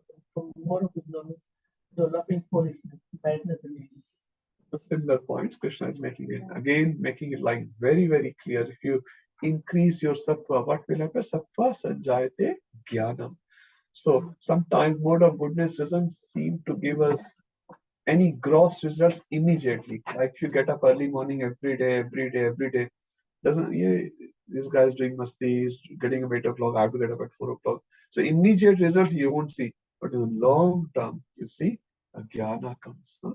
So illumination comes. It just happens, but it does not give immediate result. And because people look for immediate benefit, they fall down to passion and ignorance. Because immediate. Aaj maza aana chahiye. Today you should enjoy. And because I don't feel the enjoyment today, if you do yoga, for example, you do some dumbbell exercise every day, you have to do for 6 months, then you will see some muscles. One day, kal bhi aise hi tha. Yesterday was the same, today is the same. Sattva has to be practiced over the period of time. Similarly, devotional practices over the period of time. Immediately, you give some donation to Gopinath. You say donation, giving charity is good thing. I gave charity $100, nothing happened. Nothing will happen right there. But you got so much Sukruti in your account, so much good impression in your heart. So, Sattva Sanjayate Jnanam is in 11th canto of Srimad Bhagavatam, very famous verse. Krishna is speaking to the Bhakti Sanjayate Bhakti. What brings Bhakti? Bhakti brings Bhakti. So, here Sattva Sanjayate Jnanam. Rajas, Lobha, and if you increase your Rajas, lot of activity. It says in Hindi, I'll say in Hindi, I'll try to translate in Hindi. So in Hindi, it says labh. Labh means benefit. Labh, benefit. And there's a word called lobh. Lobh means greed. So labh and lobh, there's only difference of little matra. When you understand Hindi, they will say labh and lobh. So initially, all start with labh. Aisa kamana hai, I want to earn money, I want to earn, this is fine.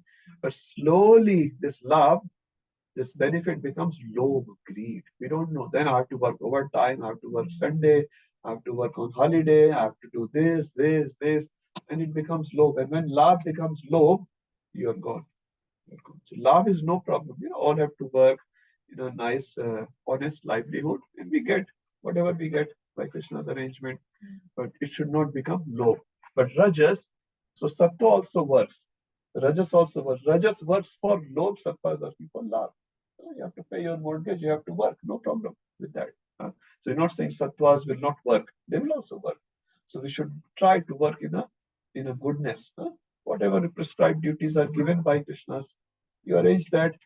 $50 I got only, no problem. Krishna, I will eat simple bread and dal today. No problem. I don't need paneer. I can't afford paneer, no problem. No, I have to have paneer ka sabji. Let's do another 2-hour shift, 3-hour shift, 5-hour shift. There's no end to it. Pramado moha tamaso. And we increase tamas, pramad will increase and agyan will increase. Okay, we have discussed these terms already. Who has not read as yet? This is a very, very, very famous verse. It's not in the list. Our list person is not here today, but please add. 14:26. Please put 18 as well. Very popular verse. Now this is a general destination given. Huh? Yes. Urdhvam gachanti sattva.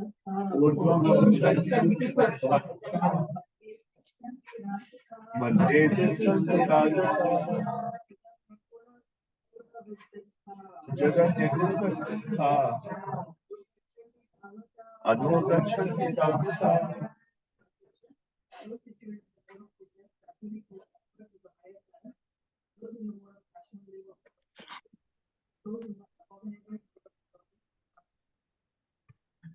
So Urdhvam, we understand Urdhvam is up.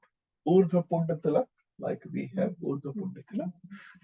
And there's a three Pundatila, which Mayavadis do. Urdhva Gachanti Sattvastha. So Istha means situated, Sattva means goodness. So one who are situated in Sattva go upwards, which we already discussed earlier. So that verse was giving a particular destination, but we discussed the principle there as well. Madhye Tiष्ठन्ति Rajasa. Rajasa, Madhye. Madhye means middle planetary system. So which we, so basically if you die in Rajas, you take birth again in Rajas, which is materialistic people. Jagannye Govardhan Vrityasata. Now, you see in the first two lines, Krishna is using Sattva and Rajas. For Tamas, what adjective Krishna is using? Jagannye. Jagannye means abominable. Very granite. Prabhupada translates as abominable. So Jagannye Gur Vrityastha. So if you are situated in Tamas, actually it's very abominable. And what will be the result? Adho. Adho means niche. You go downward. Basically, downwards can mean two things here: a physical destination or a lower consciousness. Physical destination refers to Patala Loka. Lower consciousness means more yunishu jayate, animal species. Radhesham Prabhu shows many times a video of a dog who can count. Have I shared that? No? When the person will say one, he will say bon. You say two, he will say bon, bon.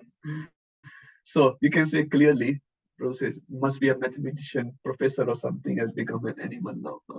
So still in Madhya Loka, you can say, but in Madhya, Mood Yunishu Jayate, because he hasn't done any good activity so far. So, but his consciousness of mass is still there. So Adho Gachanti Tamsa. So can refer to, so Adho or Urdhva can refer to a destination or a consciousness.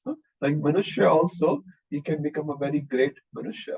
Now Sannyasi is also a Manushya. He's not a demigod or something. But in Manushya, is he a Manushya like Manushya? Not like Manushya.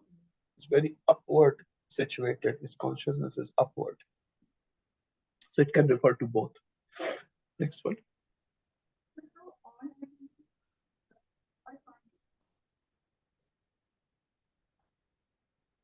Not really, Mataji. So when we say Manushyas are in mode of passion, it's a generic statement. Now within passion also, some Manusyas in mode of goodness.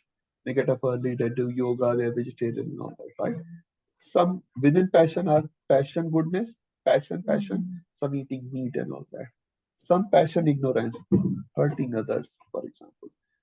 When we say animals are in mode of ignorance, cow is not in ignorance, but cow is in ignorance. So ignorance, goodness. It says lion is in ignorance, passion, and kutta, shwan, a dog, ignorance, ignorance. The dog should not be brought inside the house. It will bring your consciousness down. We are not hating dog. We love dog. We love every single living entity. But there's a way to deal with dog, like a way to deal with a lion. You may love lion, but your expression of love will not be Hare Krishna Lion Ji. Seeing you after a long time. So nice to see you. Now you'll not do that to the lion. Huh? You'll never see them again, huh? And they say, thank you, mother, being my breakfast today or dinner or whatever. Huh? So yes, you're right, Mataji. So in each guna, there will be further subdivisions and further silk. Cow is always in mode of goodness. So in ignorance, she's in goodness, but today she's in bad mood. You understand? Ignorance, goodness, ignorance. You're always in sattva, but today, Shiv Krishna Prabhu say, Mataji is not in good mood. Just today. So, you know what I'm saying? So the ranges will vary.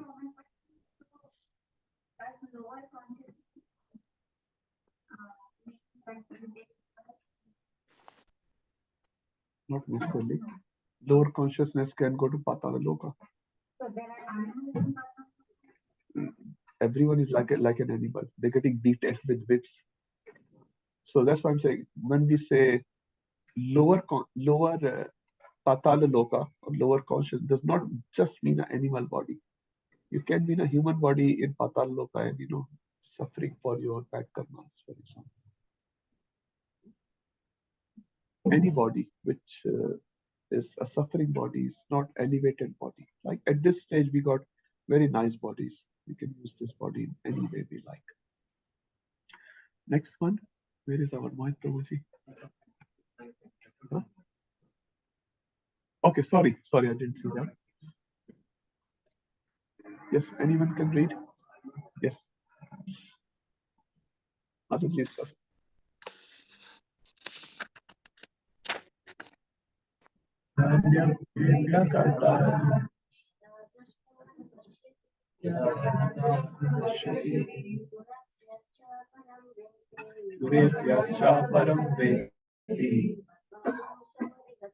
Madhavam Sodhigachati. One properly says that in all activities, no other performer is observed than these modes of nature, and he knows the Supreme God, who is transcendental to all these modes. He attains my spiritual need. So basically, Krishna is concluding this section now, 19 and 20 and 21. Arjuna will ask a question. Na anyam gunebhya kartaram. Na anyam. No one else. But who is working kartaram? Is a karta. Who's the doer? Gunebhya. So who's the doer? We have read this verse earlier as well, in this chapter as well as in third chapter.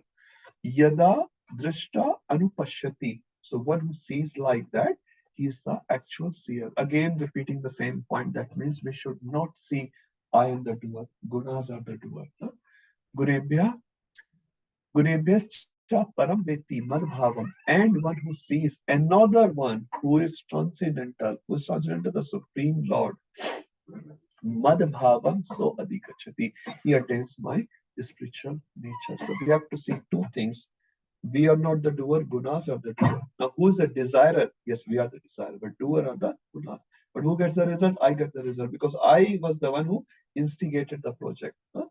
If there are 10 animals, I'm just remembering this one bad example, in the line, and I press the button and the machine starts and cuts the animal.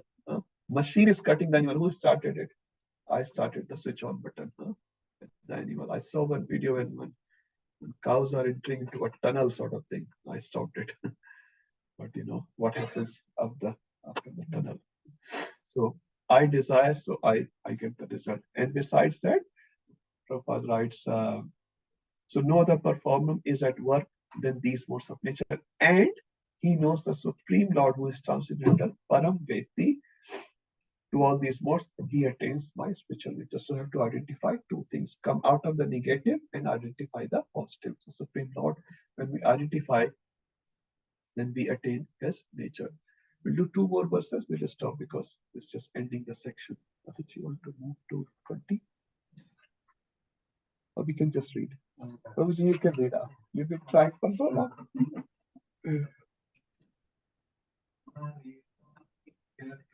Guna etan atitya tri.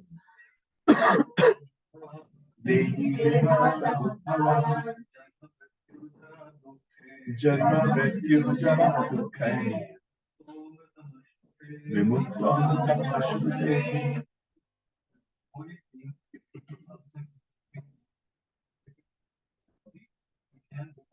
Of birth, death, old age, and then distresses, and can enjoy nectar even in this life. So Gunan, Etan, Atitya Treen. So Treen refers to three. Etan, these three gunas. Atitya means you have to go beyond. Who has to go beyond? Dehi. Dehi, who's the Dehi? Any Dehi in the room? And Deha, we all have Deha. So anyone who has Deha is called Dehi. So we all have Deha. So we are Dehi. Dehi, Deha, Samudbhavan. So because we have this Deha, which is born of this material nature, we have to go beyond. And when we have to go beyond these modes, what will be the result? Janma, Mrityu, Jara, Dukkha. So it's a Dukkha. Now see, sometimes Bhagavad Gita mentions 4, sometimes mentions 3, referring to the same thing. So you remember in the earlier 13th chapter, Janma, Mrityu, Jara, Vyadi, 4 things were mentioned. Here, mentioning Janma, Mrityu, Jara, Dukha. So this is Dukha. Now we don't consider that Dukha. When Janma happens, people celebrate big. Mrityu, I'm not sure who celebrates except the one who's getting the inheritance. They celebrate.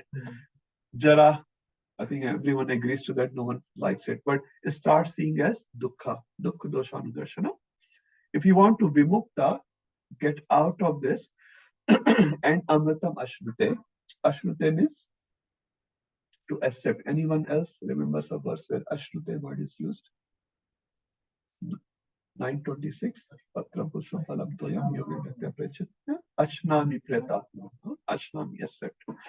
So if you want to accept what amrita, amrita, immortality. Now here amrita does not refers to the swargloka amrita. Now amrita can also have different meanings. Amrit can also have swarglok amrita meaning, which is again just elongates the body. It doesn't give a real amrita. Amrita can also refer to some tasty substance. Some tasty substance, very tasty. You say, Mata, this looks like amrit. Sometimes we use this word. Amrit means very tasty, very delicious. So that's material world amrita, swarglok amrita. But here, which we're talking amrita is going beyond everything, getting real immortality. So if you want to do that, you have to cross it. You have to cross it. Now Arjun will ask, good point, cross it and get amrita. How to cross it. So we'll read this Arjun question. We'll stop our class. Yes, Prabhuji, last verse. So this 21 verse is very important for all of us. Arjun will ask 3 questions here. So read what 3 questions are and we'll answer them next class. Who will read the last one? Prabhuji. Verse 21. Yes. Kailingri Sri Gunaneta. Atito Bhavati Prabhu. Atito Bhavati Prabhu. Kim Achara Katham Chaitanya. Translation. Arjuna inquired, O my dear Lord, by which symptoms is one who known who is transcendental to these 3 modes? What is his behavior? And how does he transcend the modes of nature? So Kair Lingas. So Linga word is used many times. In Sanskrit, we use Purusha Linga, Stri Linga, Napumsak Linga. So it refers to gender sometimes. But gender is based on what? A symptom.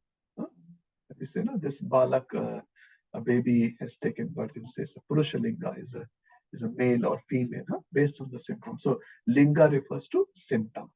We can say that.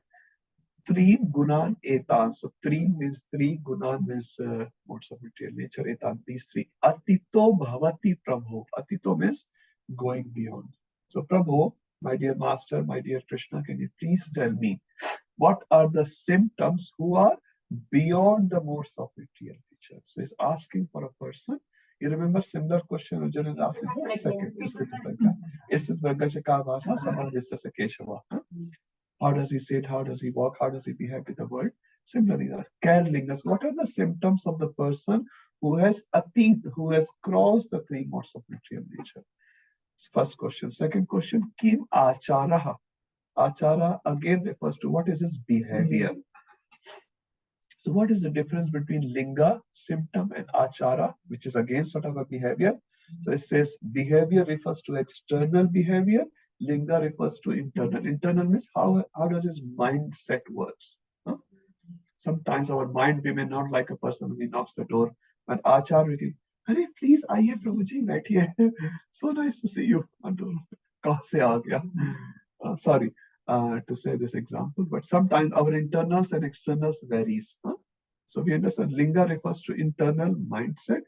Now there is no watermark here. When we read the answer, we'll not be able to identify too much external, internal, but just from definition perspective, he's asking symptoms, which is internal mindset, and he's asking acharan, external behavior.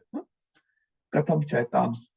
And the third question he's asking, Katham Chait. So 2 questions, Kim Achara, Kim Linga. Third is Katham Chaitams Trin Guna Ati Vartate. How can I cross? There's 2 questions. How do I identify the person who has crossed? And how do I cross? I means me, like all of us sitting here. So very good questions Arjun is asking for all of us. So we have to identify, like when we see a sannyasi, for example, huh? We know he has crossed the three modes of material, and not because he has 4 hands and 2 hands, 2 heads, and 8 legs, nothing like that. So we have to identify, recognize a devotee as devotee. And how do I myself translate into these modes? Because I am a very simple conditioned person. Huh? So 3 questions Arjun is asking. Kim acharaha, kim lingaha, and katham chaitam srin gun ati vartate. So there's 2 words. Atito bhavati refers to the person who has crossed. Atito, uske liye atit ho chuka hai. Huh? And Trin Gunan Ati Vartate, this is for me. How do I cross? So Krishna, please help me to identify the person and tell me how can I cross. So let me just open that next verse. I'll not discuss it. I'll just show you something. We'll discuss next time. So this is a pretty big verse. You'll see 4 verses Prabhupada combined, 22 to 25. But 22 to 23 will answer the first question, Kim Lingai hai. 24, 25 will answer Kim Acharaha. And 26 will answer how do I cross, how do I transcend the modes of material nature. So 3 questions, and you can say 6 verses are there. And 27 is like the summary. So you can, for your notes, I'm saying 22, 23 is answer of Kim Lingai, 24, 25 Kim Acharaha, and 26 is answer of how to transcend 3 modes of material nature, which is through devotional service. 26, which I think is in your list. Okay, I'll stop here. If there's any quick question, I can take it. How, in practical life, if you are coming across the same kind of experience in your day in and day out, how do you build your control, self-control? Okay. Chaitanya Prabhu gives a very beautiful answer on that. Something sort of troubling us. So he said, you can come out of that situation. Again, there are different ways. Now, which way will be applicable for you? You can define. So if I'm going from a road and there's a bump there, so every day I have to, face this bump. So what I can do, go around. That's one way. Again, different people will have different solutions. So he says, migrate. Migrate means get out. Or mitigate. Mitigate means clean up the bump. If you can. There's a problem there, fix the problem. But you cannot migrate, you cannot mitigate. The third and the only solution is tolerate. So you tolerate, you mitigate, or you migrate. So which solution will apply? We don't know. These are the only 3 possibilities. So in many cases, we cannot migrate, we cannot run away from the situation. He himself explains, so I'm still continuing Chaitanya Prabhu. So because you cannot leave the situation, your body has a problem. How are you going to migrate? Your leg is paining. Mitigate, you have gone to 100 doctors, your doctors cannot solve that problem. So third solution is tolerate. Krishna has put us in a situation. Now, I'm not saying tolerate always, I'm not saying that, but I'm saying there are 3 possibilities to deal with the situation. And many times devotee may, with all due respect, have to do the third solution, just tolerate. And now you cannot tolerate all the things, right? You have to increase your tolerance. And how do you increase your tolerance? It says, by consistent seva of Shastra, your tolerance will increase. And also by getting blessings of Vaishnavas. The Vaishnava seva and Shastra seva is a practical solution. Sorry, I'm just speaking. I don't have realization myself. I also get irritated. But there's the 3 solutions Prabhuji explains to me very nicely. I like that. So increase your tolerance. That may work. And all of us have to sort of. Hare Krishna. See, you know every answer. Okay, anyone else? Okay.